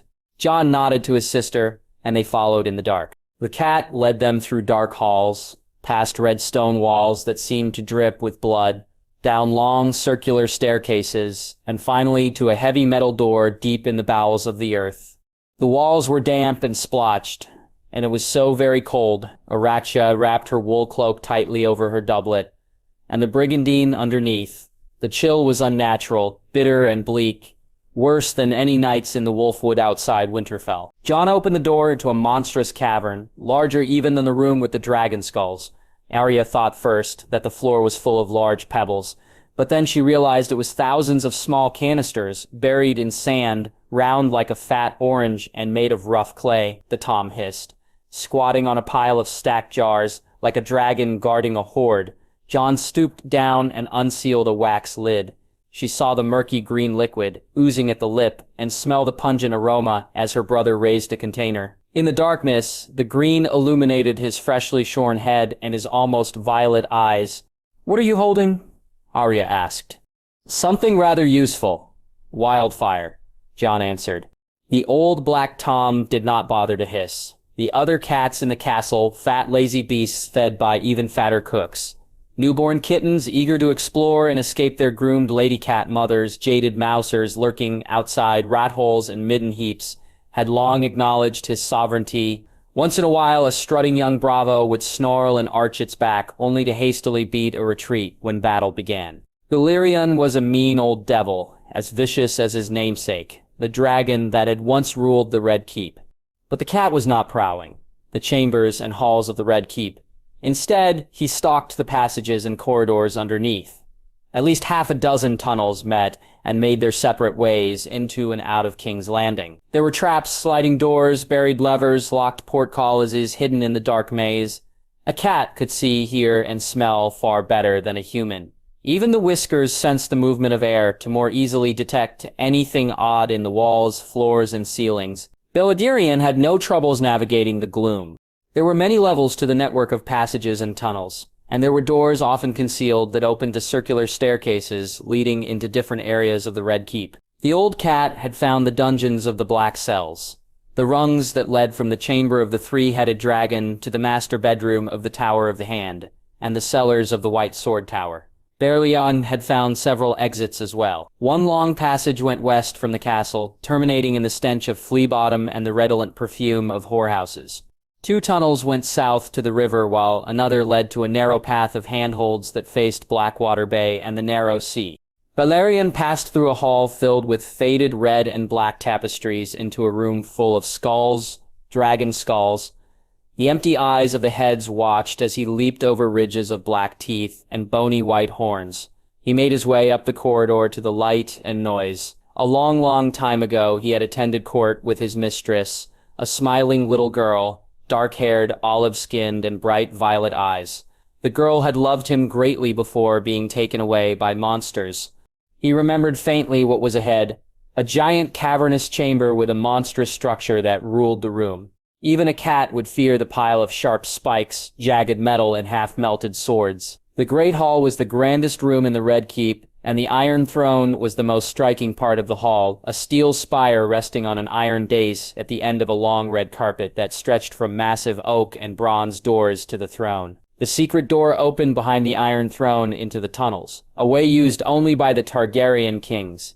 Pale slits of light from the throne room lit up the corridor, illuminating a dirty and disheveled figure, squatting by the wall with a short dagger resting on the ground.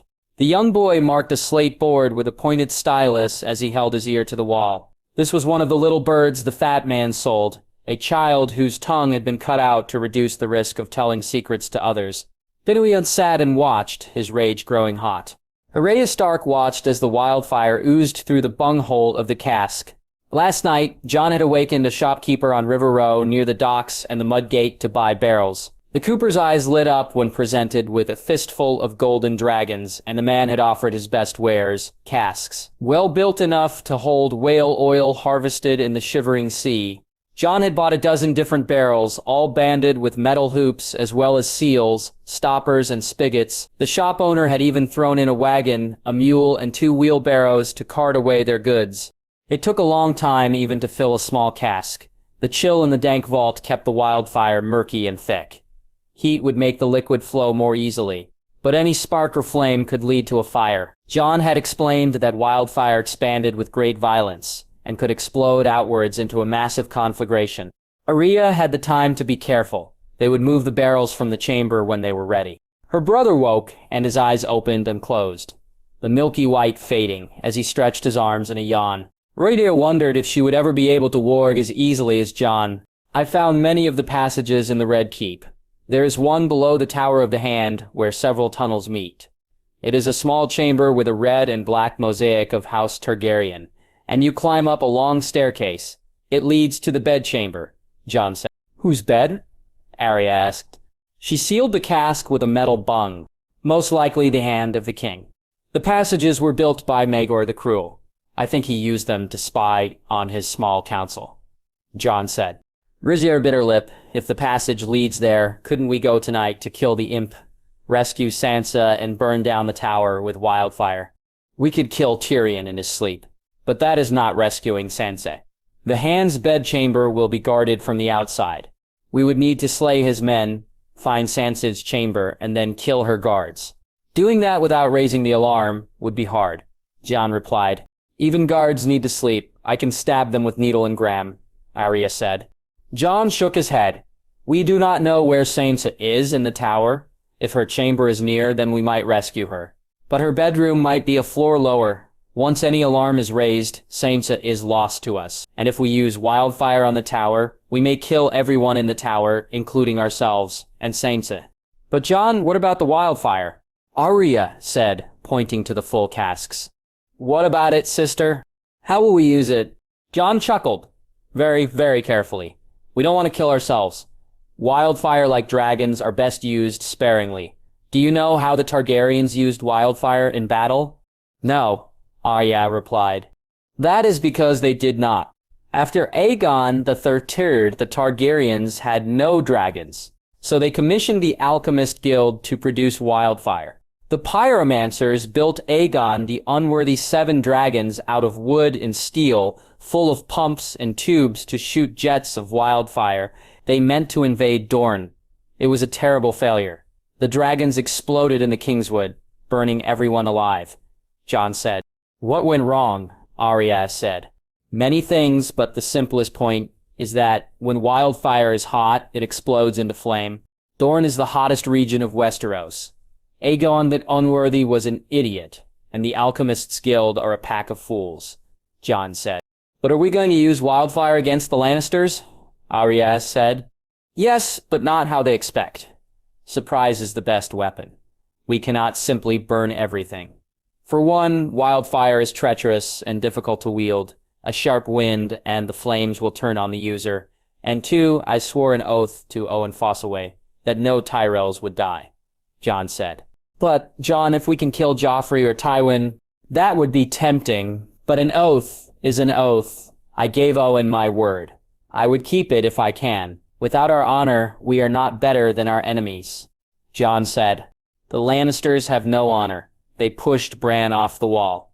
They beheaded Father. If they could, they would burn us all to death with wildfire. Arzier complained, we are not the Lannisters, and I will not let them do that. If they harmed you, I would make them suffer. And if they killed you, I would burn the castle down to the ground.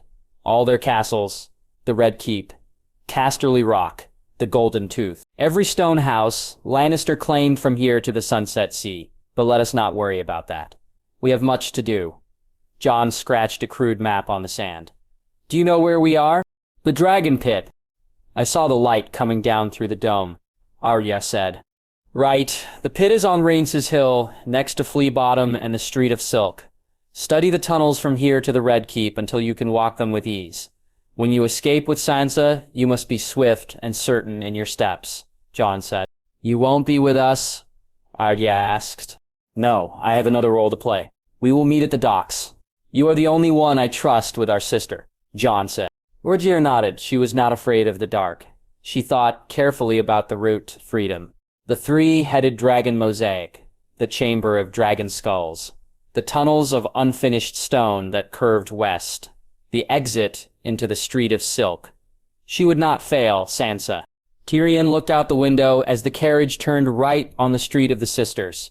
The servants were both foreigners from the Free Cities. The driver's accent marked him as a Bravosi, but only the 7 knew where Varys had found the other henchman. A hairless man whose face was tattooed with green tiger stripes. Some hellhole, no doubt. Where are we going? Could you not have answered my question at the Red Keep? He asked. Pardon, my Lord Hand. But sometimes a face is worth 1,000 words. The eunuch tittered as they stopped at a bright, well-lit building, redolent sweet perfume. A man played the pipes behind the lidded windows, obscuring the sounds of false laughter. A brothel? I am quite capable of finding my own whores, Tyrion said. Indeed, I have heard that others find whores for you. Varys glided from the carriage. He stepped to one side as he opened the door. The room was dark and mostly empty, with many of the working girls sleeping off last night's excesses. A small mockingbird sigil was engraved in the wood door, and ornate screens of half-dressed women dominated the common room. A dark-haired, doe-eyed girl jested with a fat merchant on a richly cushioned divan, pouring out a large goblet of purple wine. The girl was short, slim, and pretty, and Tyrion remembered when that smile, half-shy, half-wicked, had been directed at him. Shay, what is she doing here? Tyrion asked as the eunuch closed the door noiselessly. The carriage began the trip back to the Red Keep before Varys spoke again. You asked me earlier what Baelis's game was. That is it. He found your mistress and brought her back to King's Landing. Hardly a mistress. I had a whore at camp to share my bed. That is true for most lords. It is not the girl. It is the song she sings to Baelish. You told her about your first wife. Tyrion's brow wrinkled.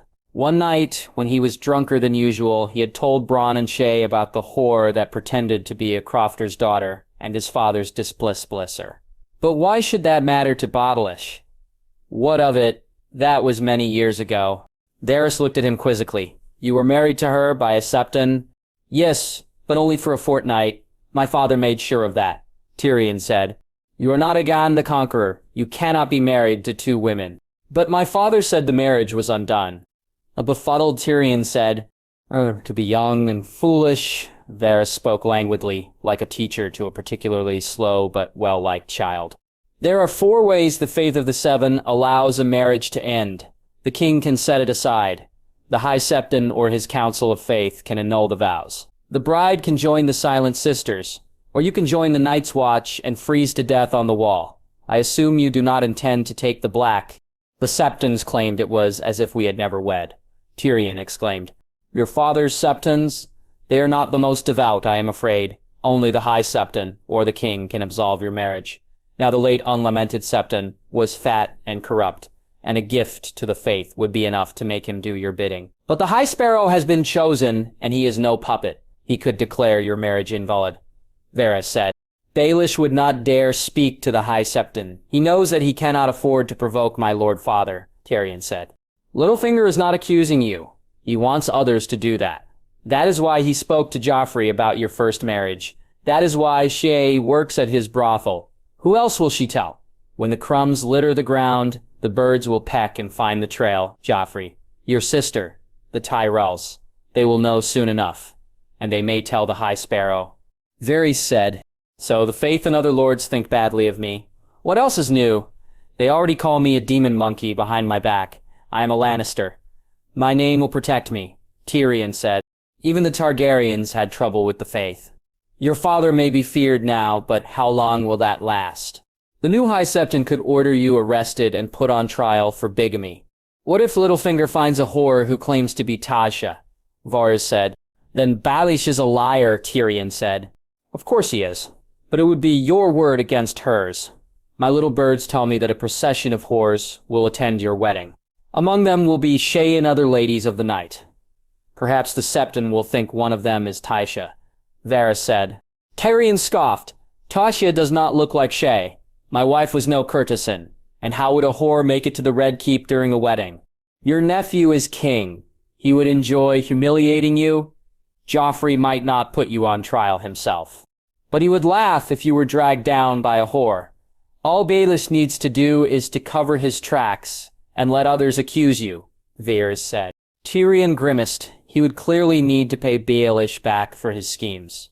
No doubt, Pikir had secrets that he did not want divulged, and henchmen that Tyrion could interrogate. Even his never-ending sources of gold could be investigated. How had Baelish raised so many dragons? What do you think of the Martells, my lord? Varys said, interrupting their thoughts. What about them? Tyrion said warily. Why are there so many of them in the city? Varys asked. So many? There is only one, and he has already created a nuisance at Chachoas. Bronn told me that Oberyn Martell nearly killed Reginald Lannister, one of my distant relatives. Although Uncle Reginald would be no loss to my family, Tyrion said. One Martell, but many, many Sands. Oberyn bought his paramour and several sand snakes. Does that not strike you as odd? The eunuch's eyes bore down upon him like a spider watching a fly. He is here to claim a seat on a small council, Tyrion said. Do you really think the Red Viper cares a fig about being master of laws? What is his post on the small council, anyway? Varys said, I am not certain. He has been too busy exploring our brothels to attend any meetings. And the Tyros claim we promised 2 posts on the small council. Between those promised to the Reach, Beatish and yourself, we have no open spots. Tyrion said, You should wonder about Dorne, since Princess Axlia's death. They have wanted nothing to do with the Iron Throne, and now the Red Viper shows up, with many companions. I would watch the Martells carefully, my lord, Varys said. Tyrion nodded gloomily. Another thing to do after the wedding. Sansa Stark handed the sweet biscuits to Jane Fool. The high tea with Lady Marjorie and her ladies had been lavish, lemon cakes frosted in sugar and baked apples drowning in cinnamon and honey. Servant boys had rushed about with teapots shaped like swans and platters of strawberries and sweetgrass. All the wealth and bounty of the Reach were on display, and her clothes could not match the finery of the samite green gown of the Tyrell girl. Thank you, my lady, Jane said, taking a bite of the soft, flaky shortbread. I would have brought you lemon tarts, but they are too hard to carry, Sansa said. The 2 girls sat in a comfortable silence. Only a few moons ago, Sansa expected her best friend to attend her wedding as an honored guest. Now that would be impossible. Littlefinger had shattered Jane's spirit along with her maidenhead. Scars crisscrossed her back, the marks of training at the brothel. Many nights Sansa went to sleep to the sound of faint sobbing. The girl who giggled at the Hans tourney over Lord Beric's gallantry was gone. Sansa placed her right hand over Jane's left arm. They would survive somehow. She would protect her friend. She would bring the light back to Jane's hollow eyes. The girl smiled back, and Sansa poured 2 glasses of buttermilk to wash down the biscuits. A knock rang out, the door opened, and Brienne walked through in dented blue armor. Behind her, Ser Osmond sniggered and Ser Loras averted his eyes. The Hound had no expression. My lady, may I speak to you privately? Brienne said in a halting voice. Sansa nodded, and Jane retreated into a bed closet. Brienne waited, and then handed her a long cloth. Sansa opened the red and blue bolt and wondered why anyone would waste silver thread on a dumpy and poorly embroidered frog. What is this, sire? A gift from Lady Stark for you to wear on your wedding day. Was that supposed to be a trout on a field of red mud? The fins looked more like a frog's forelegs. My lady mother, is this supposed to be the sigil of House Tully? Brienne nodded. I know the trout isn't very well done, but Owen Fossaway was insistent that you receive it. Her mother would have never knitted crooked stitches. Sansa knew only one person capable of such terrible needlework, Arya. Her mind swam with the possibilities. Did Arya send the scarf to King's Landing? What were his exact words? He didn't say much. Lady Catelyn gave him the cloth at the God's Eye. She desired that you wear this at your betrothal, Brienne stammered. That was all he said, she asked. I tried to ask more. Lady Sansa, I really did. But he only repeated that Lady Catelyn gave him the cloth and desired you to wear this at your betrothal.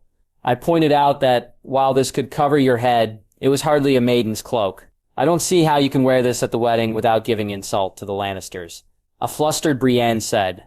Rosier had told everyone that she would never marry. But their lady mother had instructed both of them on the details of a wedding ceremony. Her sister knew that the correct maiden's cloak would be the Stark dire wolf, not the Tully trout. And this Fossaway received this scarf at the God's Eye, where her brothers had just won a victory. A spark of hope grew in Sansa's chest. She handed the needlework back to Brienne. Sire, find Owen Fossaway and return this to him. Tell him I cannot wear the sign of my mother's house. The Lannisters will not allow me to wear the Stark dire wolf. Sansa rooted about her wedding garments for the sample the seamstress had left. With a knife, she hacked off a piece of the maiden's cloak. Give this to him. Tell him that I shall wear this as a cloak and a veil at my wedding. But why would Fossaway? Sansa's voice sharpened. Lady Brienne, will you keep the oath that you swore to my mother? Brienne nodded. I pledge my sword and service. I will give my life for yours if need be. Good. Then follow these orders. Do not speak to anyone but Owen Fossaway. Make certain no one else hears my message. Sansa handed Brienne a strip of cloth. Light gray on ice white. They heard laughter from many of the rooms and windows of the brothel. An ornate lanthorn of gilded brass and scarlet glass hung over the entrance, casting a garish pink light on the cobbled streets. Guards in the flowing yellow robes of Dorne watched girls in flowing silks prance in and out of the two-story structure. Do all Dornish people spend so much time at the brothels? Arya complained. Well, Oberyn Martell has quite the reputation, with both men and women. He has 8 bastard daughters, Jon said. Does he really need to bring his daughters to Chadayaz? Arya said. Oberyn Martell is not ashamed of going to a brothel. I doubt the Sand Snakes care either. The Maesters think the salty Dornish follow their Rhonish blood. Mother Roan had many lovers, like the Great Turtle and the Crab King, Jon said. Arya wrinkled her nose. I did not need to know that. You asked, sister, Jon said. Are you ready? Rhaegar nodded. She pushed the cart forward. Lemon tarts. Lemon tarts, she cried. The House Martell guards ignored her, but the painted ladies happily threw her copper stars. Some even gave a silver stag. Rhaegar made her way past the entrance into a room full of mosaics of women engaged in acts that would have met with the full approval of the Ronar. Arya sold her lemon tarts, with a smile, speaking to no one unless she was spoken to first. She was just a street rat, looking to make a few coppers. She kept her eyes at waist level, looking for a girl or boy with skin the color of teak. Her cart was almost empty when a tall, angry woman with her long brown hair, bound in a rat tail, stood up to confront her. You boy, are you one of Varys' little birds? Aburasan called out. A long spear clattered by her sandaled feet. That's not a boy, that's a girl. The tall lady in lilac robes tinged with cream and copper said in a bored tone. Why are you here? The third sand snake fanned herself with pale, soft hands. Oh, leave her alone. The poor girl merely wants to make a few coppers. I love lemon tarts, sweetling. Rhaegar offered a tart to the girl in the green and white gown. Then she scurried away, making for the exit, until she saw a flash of skin smooth as polished ebony. Rhaegar followed, until she yeased an alcove, with a white feather bed. The girl was extraordinarily pretty, dressed in flowing yellow silks with a beaded gold belt that matched the gilded collar at the neck. She was as tall as Sansa, with wide eyes and skin darker than teak. "I am looking for Olores, Orgia," blurted out. The young girl smiled. "Oh, are you learning how to read as well?" "Yes. Do you know where Lozier's is?" Arya said. "Right here," a comely youth in green and brown said. His skin was the color of nut-brown ale, lighter than the girl's polished jet. "Yatye, I have 2 books for you." He handed her 2 slim tomes. "The second is an exercise workbook to copy words as you pronounce them." "Thank you." There was a sweetness about the whore, and a genuine interest in the books. "Do you want to share?" she said to Ara. "Allie, let me speak to her in private." The Summer Island girl left, leaving them alone. Olores looked amused. "You look just like him. You have the same long face and gray eyes." "What did you send to the Riverlands?" Arya hissed. Alice laughed, and the same cunning. "The Sphinx is the riddle, not the Riddler. He wants to see you outside. Meet us at sunset at the eastern door of the Dragon Pit." The Sphinx nodded, handing her 3 coppers for the last unsold tart. Arya made her way out of Chatiez and ditched the cart before heading south to the harbor to meet Jon. The setting sun shone through the charred walls, forming strange misshapen windows on the upper levels of the Dragon Pit. The Great Dome had collapsed long ago, and the cavernous interior was one giant mess, with much of the tumbled stone scavenged for graveyards, septs, manses, and buildings elsewhere in King's Landing. The bronze clamps which had held the stonework together were pried or hacked out, and the only remaining iron jutted into the sky, like a dragon's wings.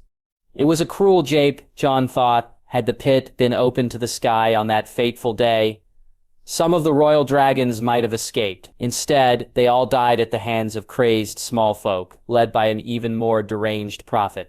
A dragon should never be chained. Arya perched over the eastern gate, peering suspiciously into the growing darkness. The great doors had been sealed for over a century, and small folk and highborn alike believed the building to be cursed, for good reason, Jon thought, as he gazed over the blackened ruins and the ashes left by the massive destruction. The Dragon Pit was haunted by death and fire. Only a few desperate whores from Flea Bottom entertained clients nearby, and none did so inside the pit. "Someone is coming alone," Arya said. A hunched-over begging brother in rough-spun, shabby robes approached, tapping a stout quarterstaff like a blind man probing for obstacles. Jon tossed down the twisted rope ladder, purchased that afternoon from a ship chandler. The robed figure strapped the staff to his back and climbed up gracefully, taking Jon's hand for the dismount. The Sphinx's comely face emerged from the brown cowl. "How did you know?" Olores said. "Your quarterstaff is polished wood. It would have been stolen from you in Flea Bottom." Jon pulled up the ladder. "Olores, this is your sister, Arya Stark. We have met." She spoke with a soft Dornish drawl. "Were you followed?" Jon said in a more serious voice. "I spotted the spies outside Chatiez. I lost them in Flea Bottom, but Varys knows of me. He found me in Eel Alley 2 days after I sent the wooden Sphinx to you in the Riverlands." "How much does Varys know?" Jon said. "I have been careful to avoid his little birds, but I posed as a trader from Lyces. I sailed to King's Landing from Planky Town and Hull, and his spies may discover that, and Varys also guessed that I was a woman." Olores said. "Does he know that you are a Martell?" Jon asked. "Why would he know that?" Olores said. "He came from Dornan. His spies are watching Oberyn Martell and your sisters at Chatiez, and he knows that you are only pretending to be a man," Jon said. "Perhaps, but Varys relies on little birds, young boys and girls. They're not allowed inside Chatiez, and I have only sent messages to my father and sisters through Aliche and others. I have not spoken to them directly." Boletaries. "The Chir Baelish is a whoremonger. Could his spies be aware of you?" Jon asked. "At Chatiez?" Yaliez shook her head. "Chatiez is my mother's sister. My father gave her the money to start 15 years ago. Baelish has tried many times to buy her out. Chatiez is one of the safest places in King's Landing from both Vyas and Baelish." Argio's eyes popped. "Is that girl related to you?" "Yadia, yes, she is my cousin. A sweet girl and quite clever. I am teaching her how to read." "But she is a whore," Arya said, surprised. Love-making is not scorned in the Summer Isles. There is no shame to serve at a pillow house after a maiden or a youth has flowered. Pleasure is a gift from the gods. Alleras said. Jon chuckled. The Summer Islanders make the Dornish seem like the Northmen. The Sphinx smiled enigmatically. You know nothing, but enough about the Summer Isles. Why are you here in King's Landing, Jon Snow? Why do you think? Jon said. You came here to rescue your sister, Lady Sansa. You were not invited, but you plan to attend the wedding. Perhaps. But why are you here? Alleras. Why did you come to King's Landing? Jon said. I landed in Sunspear when Edric Dane arrived with Amory Lorch. We want what Dorne has always wanted, revenge for the death of Olia Martell and her children. Alleras said. What did Lorch say? Jon said. Tywin Lannister gave orders to kill Aegon and Rhaenys. That would allow him to declare fealty to Robert Baratheon and make his daughter queen. Alleras said. Jon turned, his eyes sweeping over the husk of the dragon pit. His brother and sister were murdered to win political favor for House Lannister. He tried not to think about his dreams of Rhaenys. What of Olia Martell? Lorch claims there were no orders on Princess Olia. Gregor Clegane did that on his own. Olia Martell fought desperately to save Aegon, but Clegane killed him and raped her. Olia said, Who else knew? Who else besides Lorch and Clegane? Jon said. I don't know. Do you suspect others? Alleras said. At River Run, I asked Jaime Lannister. He said he would have defended the royal children with his life. But Varys was in King's Landing. Did he know? How did the Lannisters get into the city, and how did Lorch and Clegane get into Magor's holdfast? Jon asked. Lorch says he scaled the walls of the holdfast, Alleras said. Rosiach snorted. Amory Lorch? He is fatter than Fat Tom and older. He was younger during the rebellion, but Arya's right. The walls of the holdfast are high and thick. Did Princess Ia have any guards? Even a few men could defend Magors against an army, Jon said. They killed all of her retainers, her companions, her ladies-in-waiting, her guards. Anyone who could tell the truth about her murder was slain, Alleras said. Not everyone. Varys must know, Jon said. He has spies all over the Red Keep. Who can trust the spider? Who knows the extent of his plots or lies? He whispers to Uncle Doran that he would help the Martells. It has been 16 years. Nothing has been done. Justice delayed is justice denied. Alleras spat. It might be too late for justice, but not for revenge. Princess Elia's story is not over, Jon said. What can I do to help? Alleras said. How many little birds are watching you? Jon asked. Hard to say. There are urchins everywhere in King's Landing. I see them on the docks, in the fish market, at the Blushing Maiden, near the Sept of Baelor, and on the walk to Chadiaz. I only spot them when they start to follow, Alleras said. Let them follow you. We need to flush out the spider, Jon said. Most of King's Landing reeked of piss and sweat, but the forges of the Street of Steel chased the stench away. A strong, clean odor hung thick over the hill. Honest smoke from charcoal mixed with the fires of coal dust and molten iron and steel. As Jon walked up, the streets widened, the beggars disappeared, and the buildings grew sturdier and refined. Ironmongers peddled old blades, horseshoes and tools at the bottom of the hill. In the middle, blacksmiths banged out shields and mail shirts at open forges. But the peak was reserved for the finest armorers who dealt in suits of polished plate armor. Everywhere there was the clang of the anvil, the whoosh of the bellows and blasts of hot air heavy with sulfur and limestone. The Street of Steel had profited from the war. The hill bustled with young serving girls and hard-working apprentices. Signs for jewelers, silversmiths, and goldsmiths abounded. Those shops would gild and adorn armor, shields and swords with gems, gold and silver filigree, roaring lions, silver trout, and golden roses. Jon was of the north. Steel was meant for battle, not parties. He ducked into a narrow street between two smithies. A large green placard twisted in the wind, inscribed with a jester of unusual height, juggling knives. Jon entered the inn. The jester's green brought back fond memories of the quill and tankard in Old Town. Cheerful serving wenches exchanged tankards of wine, ale, and cider for silver stags and copper stars. Seamen, smiths, and singers swapped bawdy tales and stories. The food was good here. Beef stew bubbling in a large cauldron over the fire, fowls roasting on spits, and onion soup served in hollowed-out bread. Jon gave the blushing young girl a smile, and 2 silver stags for mugs of ale, toasted bread and cheese, and 2 seats near the roaring fire. The cider here tastes worse than piss. A sturdy brown-haired man sat down to his right. Jon handed over the tankard of ale. And how would you know what piss tastes like? Owen Fossaway laughed, but his eyes roamed the taproom to make certain they would not be overheard. When he was satisfied, Owen took out a long red and blue bolt and a short strip of gray and white. Brienne gave me these, she spoke to Sansa Stark. Lady Sansa declared that she could not wear a cloak of House Tully, and that the Lannisters would not allow her to wear the Stark dire wolf. Jon nodded. What is the other cloth? Sansa Stark cut that piece from her maiden cloak. She says that she plans to wear a cloak and veil of these colors. And Jon, Sansa demanded that Brienne tell me only when no one else could hear, Owen said, handing over the gray and white cloth. Did Brienne say anything else? That she would protect Sansa, or die trying. Then she glared at me like I was at fault for not telling her more. Owen said. Jon nodded. Whatever her faults, Brienne was loyal. She was more of a true knight than those with great names or expensive armor. He threw the Tully sigil into the flames and watched as the fire consumed Arya's handiwork. Tell me what you have found out. The wedding is in 4 days' time. The banquet will be held at the small hall of the Tower of the Hand, but the marriage will be elsewhere. What do you know of the Red Keep? Owen said. Through Balerion's eyes, Jon had explored extensively the network of tunnels and the hallways of the castle. The Black Tom prowled with impunity.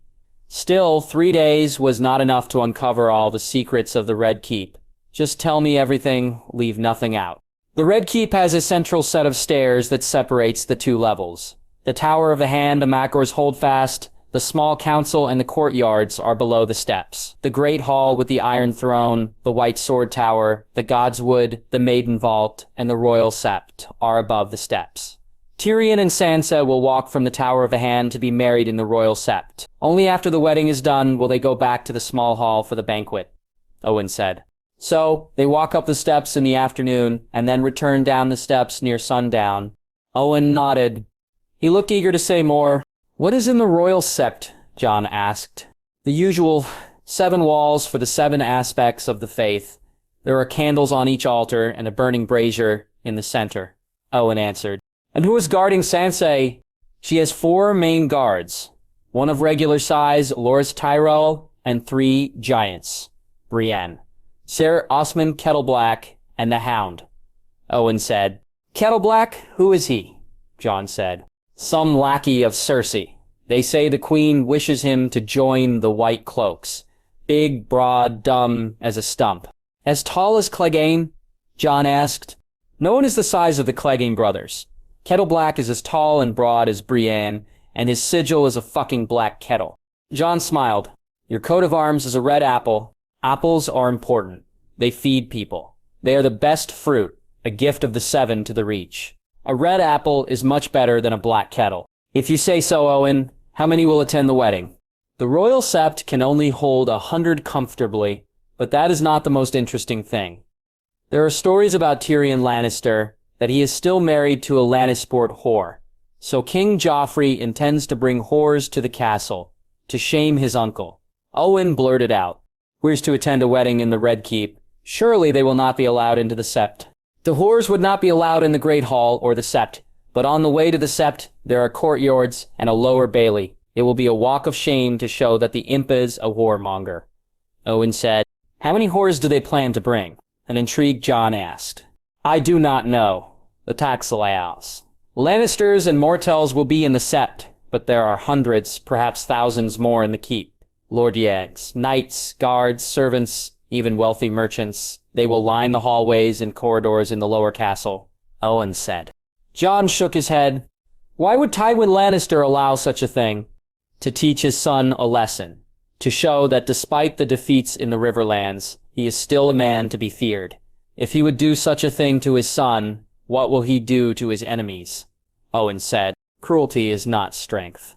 Lord Tywin has been fortunate in his enemies, Jon said. Luck is a 2-sided coin. Tywin Lannister may be harsh, but Garland believes the plot was hatched by Joffrey. He is a cruel boy, Owen said. Where will you be during the wedding? In the royal sept house. Fossaway is not a great house, but we are loyal bannermen to the Tyrells. I will be seated with Sir Garland and his wife, behind Lord Mace and Lady Olenna. And what of Lady Marjorie? She will attend at Joffrey's side. In a few moons, she will be queen, Owen said. Jon kicked the ashes of the Tully sigil deeper into the fire. He wondered where the red viper and the sand snakes would sit in the sept. Breakfast was coarse barley bread and a hunk of ripe cheese, washed down with watered-down ale. They woke before sunrise and made their way south through darkened tunnels to a trail beside the river. A light drizzle covered the city, although no one cared about the fog and damp near the wharves in Fishmonger Square. Later, the streets near the river gate would be thronged with urchins, small wives, and soldiers. But in the early light, the market had yet to truly wake. Oystermen, herring sellers, codwives, and shrimpers were setting up stalls, preparing for the morning rush of stewards, cooks, and sailors. Jon and Arya made their way north, a few Wintertown boys trailing discreetly in their wake. The blushing maiden did not quite deserve the risque name. No tumult of wild revelers or loud minstrels or dancing ladies greeted them. Jon could see why Lars had chosen this inn as her base. It was a comfortable place, suitable for easy conversation, peaceful gossip, and the exchange of news by travelers, far from the hurly-burly of the docks. The smell of freshly baked bread wafted through the windows of the taproom. I bet that is one of them, Arya whispered, pointing to a dark-haired boy with bruises over his face. Jon wondered who had beaten him. There's another one. She had spotted a short girl, hiding under a wagon wheel with a noticeable limp. One leg was clearly shorter than the other. We will see when LRS starts, Jon said. The Sphinx came out leading a black mare with a mane and tail, the color of fire. An orange saddlebag held a rather conspicuous note sealed by the golden spear of House Martell. Rather an obvious trap, Arya said. The little birds do not know that. Jon placed the spyglass to his eye. My guess is that Varys trained them to steal ledgers, charts, and letters, and with the sigil of House Martell, they will run to inform the eunuch immediately. What is in the letter? Arya asked. A map of the Red Mountains. It shows the numbers of Dornish troops massing on the Bonway and the Prince's Pass. From there, they can march to the Stormlands and the Reach, Jon said. Is the letter true? Who knows? The Dornish love to exaggerate their numbers. And the Three Kingdoms have been fighting over the marches for hundreds of years. It is all rather stupid. There are a few fertile meadows and hidden valleys, but the Red Mountains are barren lands with few people. Alleras mounted the horse, and the short girl hobbled out into her path. When Alleras slowed and threw the girl a copper penny, the dark-haired boy scurried over and lifted the letter. The Sphinx prepared to ride, seeming oblivious to the theft. As the sand steed cantered down the street, a different boy in threadbare clothes followed. Chet and Clytus, the two of you go after the Sphinx on the Street of Sisters. Find the other little birds, Jon said. Yari and I will chase down the letter. Look, there is another man following Alleras. Chet pointed to a tall man in purple robes mounted on a brown palfrey. Jon frowned. Those robes were trimmed with ermine. Who is that? Arya hissed. Jon looked through the spyglass. The man had a narrow face with dark, intelligent eyes. He had been waiting in the shadows of the stable for the Sphinx to leave. I don't think he is one of the spider's spies. Those robes are far too expensive. The little birds split up. The girl stumbled into an alley to the left. The boy following Alleras stepped onto a wagon, then climbed up a ramshackle building. He ran along the rooftops north. The thief ducked to the right, heading toward the Red Keep. My lord, there are too many. Chet and I can't track all of them, Cletus said. He looks unarmed. I will find out who the man on the horse is. All right, declared. Fine. Meet you back at the Blushing Maiden. And Aerie, don't get into trouble, Jon added. The dark-haired boy went up the hook, the narrow street that linked the muddy way near the docks to Aegon's High Hill. The Red Keep loomed in the distance to the northeast. If the boy went past the castle guards, Jon would lose him. Before he decided to attempt to summon Balerion, the little bird raced to God's Way. Instead of heading east to the Great Sept, the boy hurried north, past manses and arbors. Finally, the boy slipped through the gates of a graveyard at the very tip of the city. The waves of Blackwater Bay smashed loudly against rocks north of the city walls. Jon slowed down. In much of King's Landing, the morning fog had been burnt off by the sun. Here, the fog was thin but still wreathed the stones and tombs and funerary plaques. A solitary evergreen tree stood alone, leaning on a cenotaph. Through the spyglass, he could barely read the weather-worn words, "To the best hand a king has ever known." In another time, a memorial to Septon Barth might have interested him, but Jon's spyglass focused on the figure who had walked out of a nearby vault. A stout man wearing mail and boiled leather, who dropped the unlit torch to read the purloined letter. The scarred and stubbled face was hidden by a brown cowl, but Jon had no doubts of the identity. This was the spider that Arya saw in the tunnels below the Red Keep. Varys tittered, his soft white hands patting the little bird on the head. The boy eagerly accepted a small rough wool pouch and filched out a small purple object, popping it into a dirty mouth. Jon looked more intently. It was a candied plum. The eunuch handed over 2 reddish-brown coins, and then dismissed his little bird. The boy ran off before Varys tapped a stone and disappeared back into the vault. The spider was feared throughout the 7 kingdoms for his vast network and skills at unearthing secrets. Yet he paid his spies with candied plums and copper coins. Jon had no doubt there were other spies. Perhaps knights or serving wenches, but the children that fluttered on the streets of King's Landing and in the secret tunnels received virtually nothing. A pat on the hand, sweets, and a few small coins. And some of these children had been mutilated, while others starved, were beaten, or died young. The graveyard lay between the Iron Gate and the Red Keep. 3 days was not enough time to discover all of Migor's secrets, but Balerion had measured out the 6 tunnels leading from the Tower of the Hand. No passage came this far north.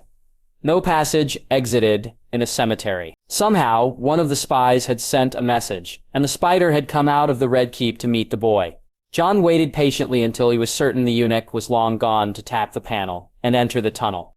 It was a long, silent walk in the dark. There were no doors or traps or levers hidden in the walls and no places to hide and eavesdrop. The passage did not connect with any others under the Red Keep. Instead, it terminated in a single door.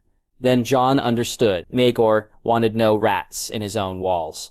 There was only one secret passage reserved for the Targaryen kings, and Varys knew. The spider knew how to enter and escape the holdfast.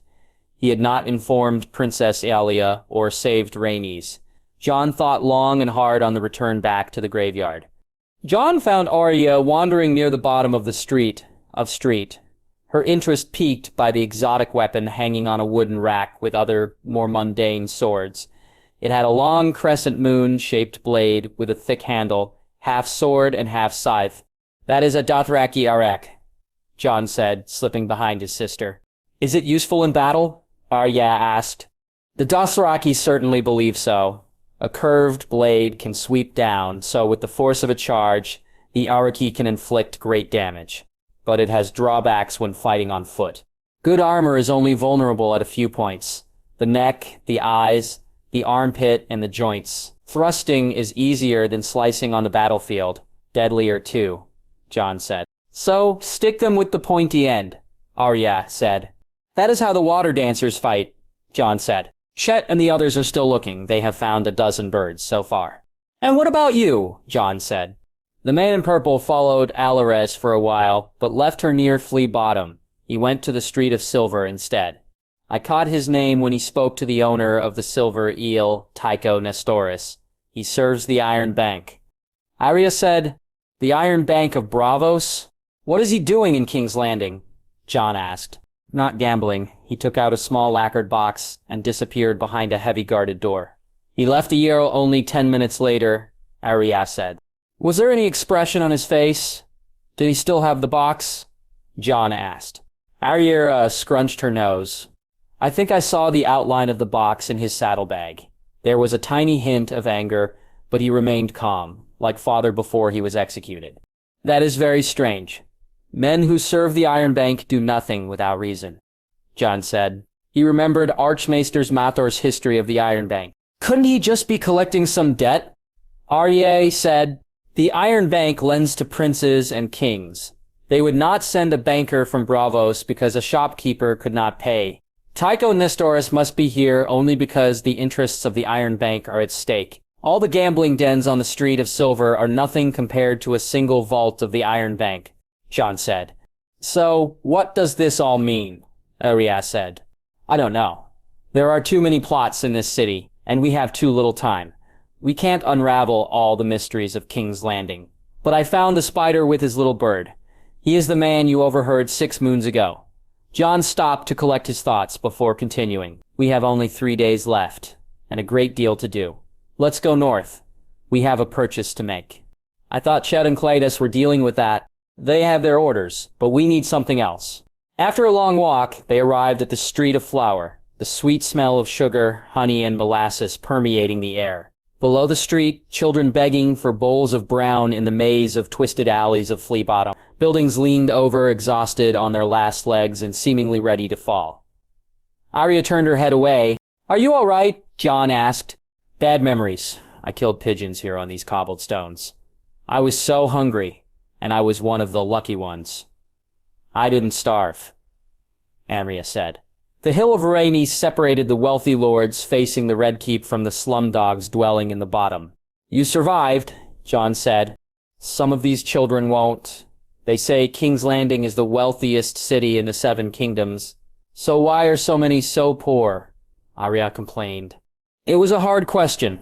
Men starved in the north from famine and poor harvests.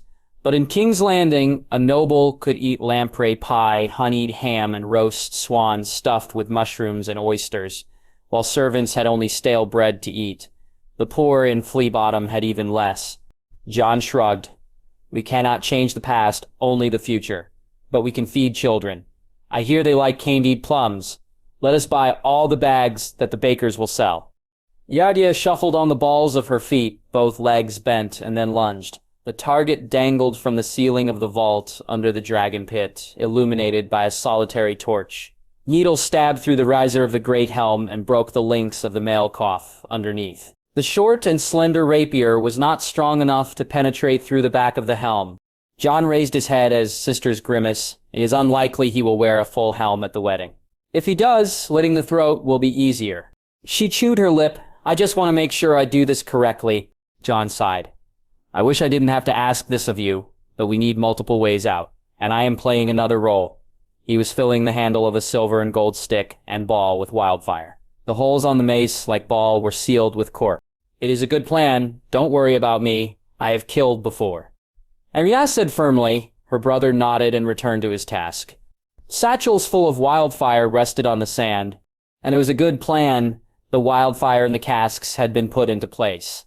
The goods had been purchased. The Wintertown boys had their orders. The Wolf Wind and her sister ships were ready to sail. Arya knew the secret tunnels as well as the crypt of Winterfell. She was certain she could find her way even in the dark. As for Alleras, Owen, Brienne, and Jane, she trusted her brother's judgment. Her only concern was House Martell. That night, Jon had instructed the Sphinx to speak with her family. Alleras did not know the details of their plans, but Jon wanted her to warn them about the pending chaos. Jon, are you certain you can trust the Dornish? Arya said in a hesitant voice. Trust them? No, but I am sure they want to kill Lannisters. Oberyn Martell has waited 16 years for revenge for his sister. We will give him the opportunity, Jon said. But will he play his role, or will he do something foolish? Jon shrugged. Alleras says her father is considered half mad, and that is by the Dornish, who are proud to be hot-blooded. We have planned as much as we can. The Martells give us the best chance of freeing Sansa. Remember, the most important thing, the only thing, is that you and Sansa return safely to Robb. Uridia would have protested, but she yawned. It was hard work moving casks about in the dark. Get some rest. Tomorrow will be a big day, one that will be remembered for a long time. Arya closed her eyes as her brother continued to work with the Black Tom at his side. The lords and commanders of the Northern Army camped on a hill overlooking the clear waters of the Blue Fork. Further upstream, the Trident dissolved into brooks and rills. The clear blue turned into sickly green, and the ground became soft and marshy. Men unloaded wagons, food, and horses from docked riverboats as their leaders met in the ruins of the ancient stronghold. Few traces remained of the castle, broken foundations overgrown by weeds, a stony trail that wrapped around the hill, and the giant carved sepulchre of a long-dead king. The crypt rested at the center of what had been the yard, and the lid was worn and weathered with time, until the bas relief showed only a smooth, bearded face, and 2 hands folded over a cracked warhammer lying on the man's chest. Robb stood at the head of the sepulchre, turned away from the river. The ancient king's eyes faced west, toward Iron Man's Bay. Even 2,000 years ago, when the first men fought against the Andal invasion, the rivermen had been wary of ironborn reavers. A reasonable fear, Robb thought, as ravens from Seaguard bought news of an approaching fleet of longships. "They are coming," a scout cried, pointing south at the banners bearing the Tully Trout. It was a small force of armored men and horses with a rickety wheelhouse pulled by draft horses. "7 hells. Is Edmure Tully riding in a carriage?" The small Jans spat with disdain. His uncle had completed negotiations with Lothar Frey for the betrothal. "That is likely to be my lady mother. They are traveling to the Twins, so Edmure can marry," Roach said. Lord Stark, Saramekal had shown himself to be a fine swordsman at the God's Eye, and a good choice for Robb's battle guard. "Are we attending your uncle's wedding? I have only a suit of plate and a mail shirt. I have no fine clothes and carry no gifts worthy of House Redfort. Speak to Eddard. No doubt he carries an extra doublet and silk surcoat. I saw him powder his nose and trim his beard before battle." The Smalljan japed. "Oh, shut up, Umber. Not everyone enjoys looking and smelling like a hairy, unwashed beast," Harrion Karstark said cheerfully. The Karhold air had awoken at Haraway and improved rapidly as they sailed up the Trident. "We are not going to the Twins," Robb said firmly. "The Silver Eagles of Seaguard need our help. Our army heads west to repel invaders from the Riverlands. They say that Euron Greyjoy leads the rest of the Iron Fleet and that one has a fearsome reputation. We will not abandon our allies to the Crow's Eye and his band of murderers, rapers, and pirates. But you must attend your uncle's wedding at the Twins," Sarah Ryman blurted out. "It would be an insult. My lord father would be greatly displeased at the slight." Robb did not give 2 shits about the opinions of either Sir Raymond or his peevish father. The dire wolves, particularly Nymeria, snarled at the presence of the Freys. Even Grey Wind barely tolerated his squire, Perwyn, and that was the best reaction of the 3 wolves. The North came to the Riverlands, not to attend banquets or bettings, but to fight. We met the Lannisters and the Tyrells in battle, and now we will chase off the Greyjoys. Lord Stark, what of the gift to your uncle for the wedding? Surely Lady Catelyn wishes your presence to celebrate Lord Edmure's marriage, a stooped Frey with a thin, grey mustache said unctuously. Robb did not know his name, only that he had demanded and been denied at command at the Red Fork, given that the man was a poor fighter and a worse leader. "I will give my uncle a beautiful sight. Ironborn fleeing for their lives as we drive them back to their shithole islands. House Tully is sworn to defend the Riverlands. That will be the gift of Hoss Stark. Harrion Karstark, you will lead the van against this scum. I will stand with the Mollisters to defend the castle. And while we hold them, the Manderleys, Mormonts, and Umbers will burn their ships in the harbor," Robb said. "Well said, lad," the Greychan roared. "No wedding feast is better than bathing in the blood of your enemies. And who wants to share a meal with the fucking Frex? Aye, the food at the Twins is dreadful. Mushy peas, beets, and beans, cold mashed turnips. How I long for a nice fat pork pie full of carrots, onions, mushrooms, and pork and gravy." Willis Manderley smacked his meaty lips at the tasty provender in White Harbor. "You both look like you have had enough pies to eat." The small giant japed and patted Wendell on his broad back. The Manderley brothers rolled their eyes and the other commanders chuckled. More than the Riverlords, the northern houses had united under the Stark banner. "Lord Robb, what of your brother? Will he work to defeat the Squids?" Robert Glover asked. Deepwood Modded had suffered the most from the Ironborn incursions.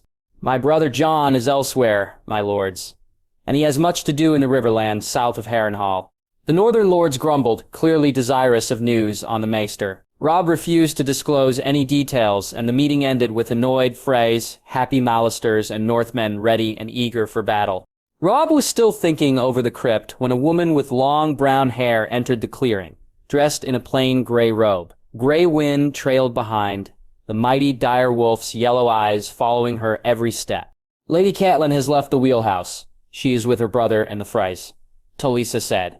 I have no desire to speak with her. Her actions have cost me greatly, Robb said. He placed his right hand on the healer's smooth belly. Has there been any? Your mother means well, though she should have trusted you more, and I have not bled for 2 moons now. Your dire wolf is quite attentive, Robb. I have seen him more than you the past sentinite. Talisa chided him gently. I wanted Grey Wind to guard you, my lady. The dire wolf nudged her belly, eliciting a rub on the ears from Talisa. Robb, I overheard some of the rivermen speaking. We wonder where Jon Snow is and say that you might have quarreled with your brother and sister. Do you believe that? Talisa shook her head. Of course not. All 3 dire wolves are here, although Nymeria and Ghost lurk in the shadows. If you quarreled with Arya or Jon, their wolves would not guard you. Robb loved her simple common sense. The dire wolves echoed their bondmates. Ghost was silent and wise, while Nymeria was an out-of-control hellion. Jon and Arya are south. They went to King's Landing on your orders. A somber Talisa said, Are you worried? Hardly my orders. But yes, they went to the capital. What do you know about Torrhen Stark, the last king of the north? Robb said, The king who knelt. Even in Essos, everyone knows the story of Aegon's conquest. After the dragons burnt thousands on the field of fire, who would dare resist? Talisa said. The story is more complicated than that. Torrhen Stark had a bastard half-brother. Brandon Snow had more of the North in him than many true-born Starks. When the Northern army camped at the Trident, Brandon Snow offered to cross the river and kill Aegon's dragons while they slept. Robb said, but surely he would not have succeeded. Balerion the Black Dread was the greatest dragon that ever flew over Westeros, Talisa said. Old Man claimed that Brandon Snow had the green sight and could dream of the future, even things that would never come to pass. He sliced 3 branches of the weirwood heart tree and shaped them into arrows, one for each of Aegon's dragons. Robb said, And then what? Tormund Stark refused his brother. He feared Brandon would slay 1 dragon, but not all 3. Then the Targaryens might have burned the north in revenge and turned Winterfell into a funeral pyre. Instead, Tormund sent Brandon and 3 masters to negotiate terms of surrender. The next day, Tormund knelt and was named Warden of the North. Brandon Snow chose exile to Essos and founded the Company of the Rose with other northerners who refused to bend the knee. Tormund never saw his half-brother again. An interesting story, Robb, but how does it relate to you? Jon is my Brandon Snow, but I will not bend the knee to a false pretender. Jon crossed into the enemy camp and he will strike a blow for House Stark. Does he plan to kill the Lannisters? Jon means to rescue Sansa, but he will kill anyone he needs to get her and Arya out alive. I will not break with my brother. If he falls, I will avenge him. He would do the same for me. Robb spoke with the certainty of absolute truth. The pack was eternally loyal. Tyrion kicked off the ridiculous black and gold thigh-high boots, nearly hitting Podrick Payne in the face. That morning, the testy old cobbler, who claimed to be the most skilled in all of the Turlands, swore the expensive footwear would add 4 inches to his height. That it did, through a high heel that needed to be countered by toes that bent upward into a fine point, lest he fall flat on his face. The gold polanes were extravagantly long, as befitting a Lannister, and extended 3 inches high, almost matching the heels. The shoes match your doublet. If it raises your height, it is worth the discomfort. Jaime offered. His brother wore crimson and black, with the roaring lion of House Lannister embroidered in gold thread. At the wedding, Jaime would don white armor and white cloak as Lord Commander of the Kingsguard. I don't care that it pinches my feet. It's more that I look like a fool. If I wore a cap and bells, people would mistake me for Moonboy. Tyrion complained. No, they wouldn't. Moonboy is a lot taller. Better looking too, Bronn said. Don't you have something better to do? Like ensure my security? Tyrion said. I don't see how that is possible, Bronn said. An army of servants had invaded the Tower of the Hand intent on cooking, cleaning, dusting, and delivering casks of wine, barrels of beer, pipes of cider, and giant tons of ale, large enough to enclose a standing man. Nevertheless, you need to appear busy today. A man's reputation suffers when his personal sword lounges about, like Mace Tyrell in front of a smoked ham, Tyrion said. The sellsword grinned and left to grab a tankard of brown ale from a wench. Tyrion looked on with envy. I tried to convince Father to make your wedding a smaller affair. that it would suit both you and Sansa. Jaime spoke with a hurry, but he didn't listen to a single word you said. He said this would be a lesson for his wayward son, to teach him humility. Tyrion snarked. Jaime could only nod helplessly. Conversations with Tywin Lannister were always predictable. I wonder how our Lord Father missed his childhood lessons on how to be humble. He probably ordered the maester or septa flogged. Tyrion made the universal hand gesture of his need for a stiff drink. Podrick Payne gulped, but busied himself with polishing the chain of rubies and golden lion heads. Tyrion sighed. He had told the squire last night that under no circumstances to give him wine before the wedding. Unfortunately, Pod was too loyal to disobey orders. What does it look like out in the courtyards? Has the parade of whores arrived? Yaxley shook his head. It is still early, but the talk among the guards is that Baelish is paying a silver stag for any prostitute willing to hiss and boo when you walk out of the septon. A silver stag.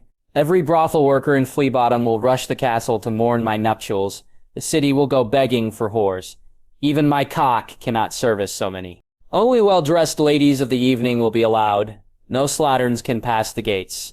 Joffrey has given orders to the castle. Prepare yourself and Sansa Stark. The crowd will be large, Jaime said.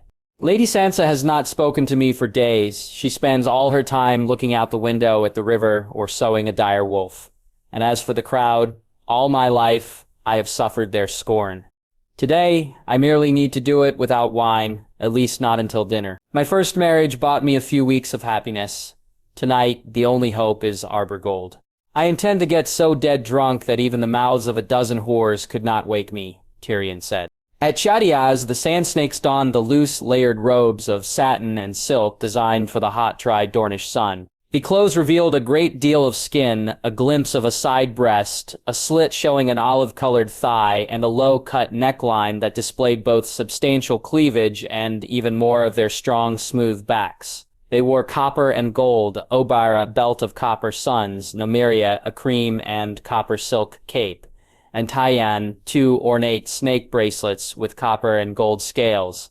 The exception was the fourth daughter, Sorella Sand, who struggled to fit into a gown of flowing white samite cinched with a beaded belt. To be fair, that dress belonged to Alayaya, who was 2 years younger and slimmer in the hips. I can cut a deeper slit to let you move more easily, Yak said, kneeling down to fix the gown. The slit is almost at my waist. It has been 3 years since I wore anything but breeches and tunic, Sarada said. A sheathed knife, tied to a thigh belt, peeked out from the left leg. I can go with you, the young whore said hopefully. No, Yaya, it is going to be dangerous when things begin. Sweetling, I would be happier if you were safe, Srella replied kindly. The young whore nodded and left. Bara snorted. How do we know if anything will happen? Snow claims he can perform miracles. Is he a sorcerer? And if he could arm father, why can't he bring a second spear? The big broad women bristled, looking less like a lady than a beefy warrior, itching for a fight. Before Sorella could respond, Taiyi interjected, Ubara, you are only angry because you have no weapon. Now, if you use daggers, that would be different. Even dressed for a wedding, both Napan Ni and Taiyi carried half a dozen blades under their flowing clothes. I still don't see how it is possible. A short sword can be hidden, even a whip, but a long spear? Obara exclaimed. Oberyn Martell entered the room in a long yellow caftan, embroidered with 2 lines of blazing starburst suns.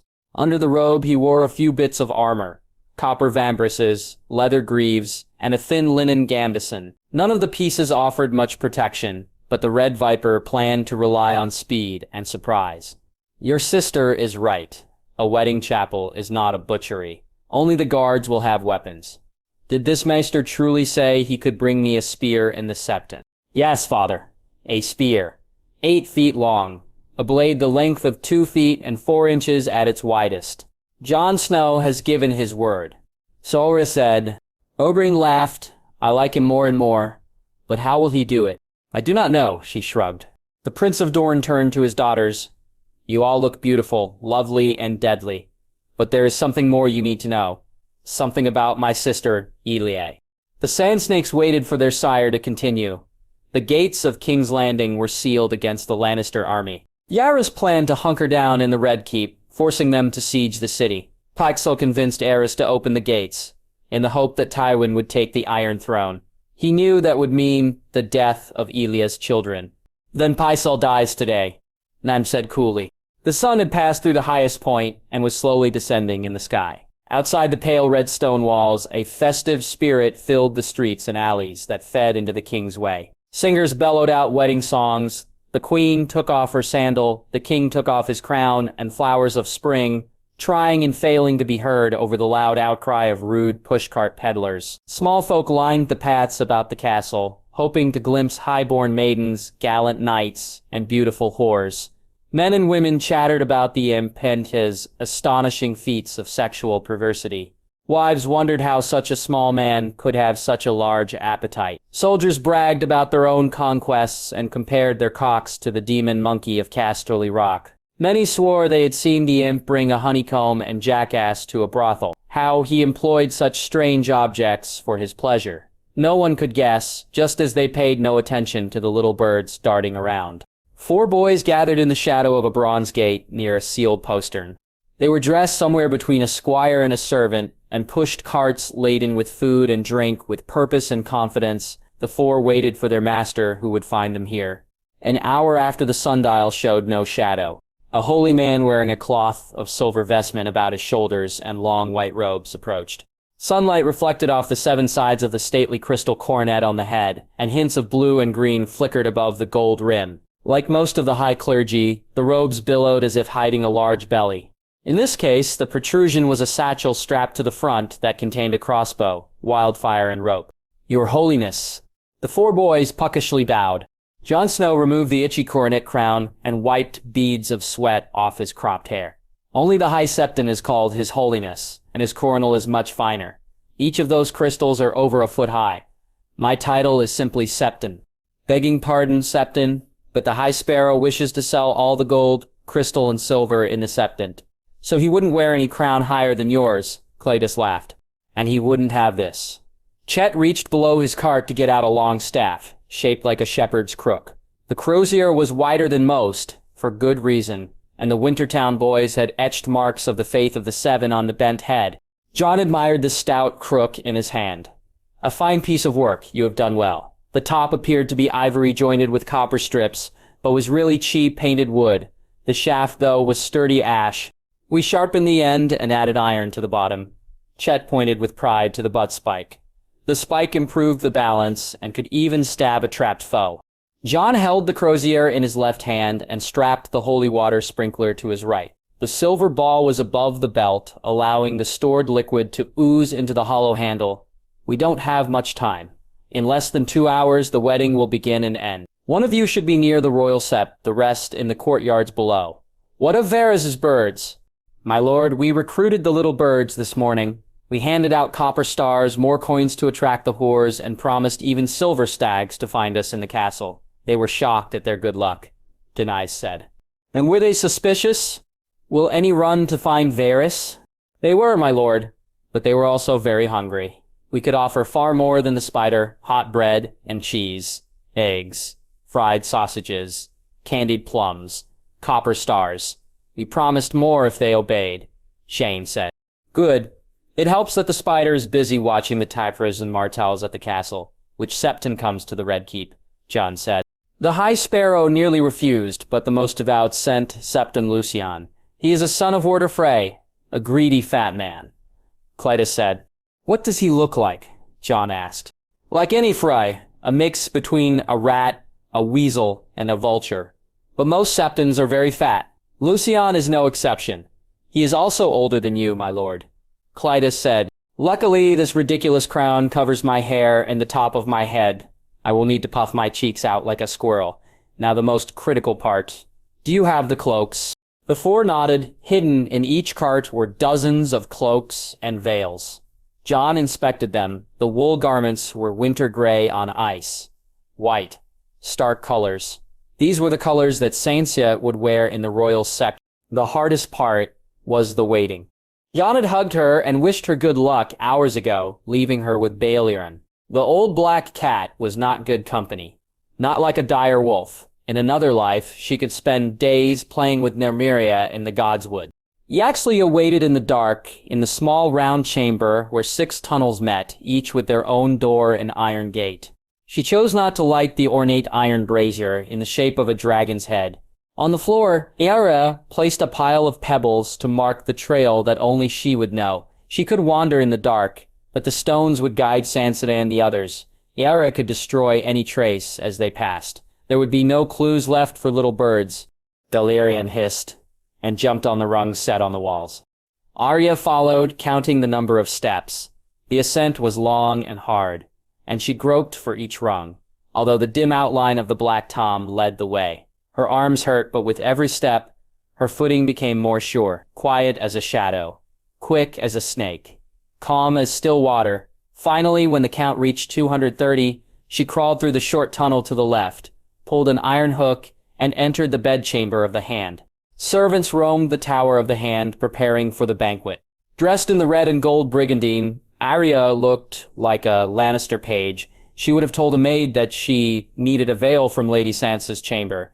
But the Black Tom sniffed and scurried down a long hall. Arya heard soft sobbing. A skinny dark-haired girl wept, her hands covering a thin face. "Jane Poole!" Arya put a finger to her mouth, signaling for quiet. "Please, please. Sir, don't hurt me." The girl shrank back in fear, her eyes on the floor. "Jane, stop that." "Jerye," she whispered. "Is that really you? How can that be? We need to leave. Now. Get whatever things you have." The girl's eyes turned fearful. "Yarya, I can't. They hurt me. Many times. You don't know what they did to me, how they—" Arya put up her hand. "Stop. I know you have suffered terrible things. But are you going to let them abuse you, or are you going to strike back?" "But I am not brave. I am not a Stark like you," a tearful Jane said. "My father said that we can only be brave when we are afraid. Do you want to save Sansa?" Jane nodded. "With all my heart." "Good. We are getting out of here. But first, we need to get my sister. Promise me that you will do what I say and follow my orders. We need to fight for Sansa." "But what do I have to do?" "You need a gown, and then a cloak. We are going to attend the wedding. But you are not Jane Poole. You are Lady Elisa from the Crownlands, and I am Aerie, your page. Don't look sad or fearful. Stand straight and tall. You are the daughter of a powerful house. I need a moment to wash my hair and face. I can wear Sansa's purple dress and blue cloak to cover my hair." She hurried to a basin of water. Eruzia knew Jane would be wearing another cloak soon, but that could wait until they exited the tower. From her satchel, she took out a vial and began to splash the green liquid over hanging rugs and in the dark spaces near the windows. The Black Tom hissed his approval. They made it up the serpentine steps, her red and gold doublet assigned to gold cloaks and castle guards of her faux allegiance to House Lannister. Jane stood straight and followed in Arya's footsteps. Her movement was wooden, but the girl did not cower. Arya found the cart in the shadow of the royal septon. For a moment, she did not recognize the pretty dark-skinned lady near Chet. But then the big black eyes crinkled and the Sphinx smiled. "Harry, how nice to see you again. And who is this?" Yalorys said. "Lady Elisa, has everything gone to plan?" Arya said. Chet nodded. He took out a cloak and veil of gray and white. All that was missing was the running dire wolf of House Stark. "Better make it 2, Yatsilad said. She wrapped the gray and white cloak about the shoulders of her white dress, and the demi-veil hid her dark brown hair. A perceptive observer saw the teak skin and the dark eyes, but a quick glance revealed only a lady dressed in Stark colors. "Lady Elisa, allow me." Chet gently placed the cloak on Jane's shoulders. The white veil covered the hair. From a distance, a viewer could not tell her apart from Elias or Sansa Stark or the other ladies who also sported white and gray cloaks. "How many?" Arya said. "Half a dozen above the steps. The others have been much busier in the courtyard below."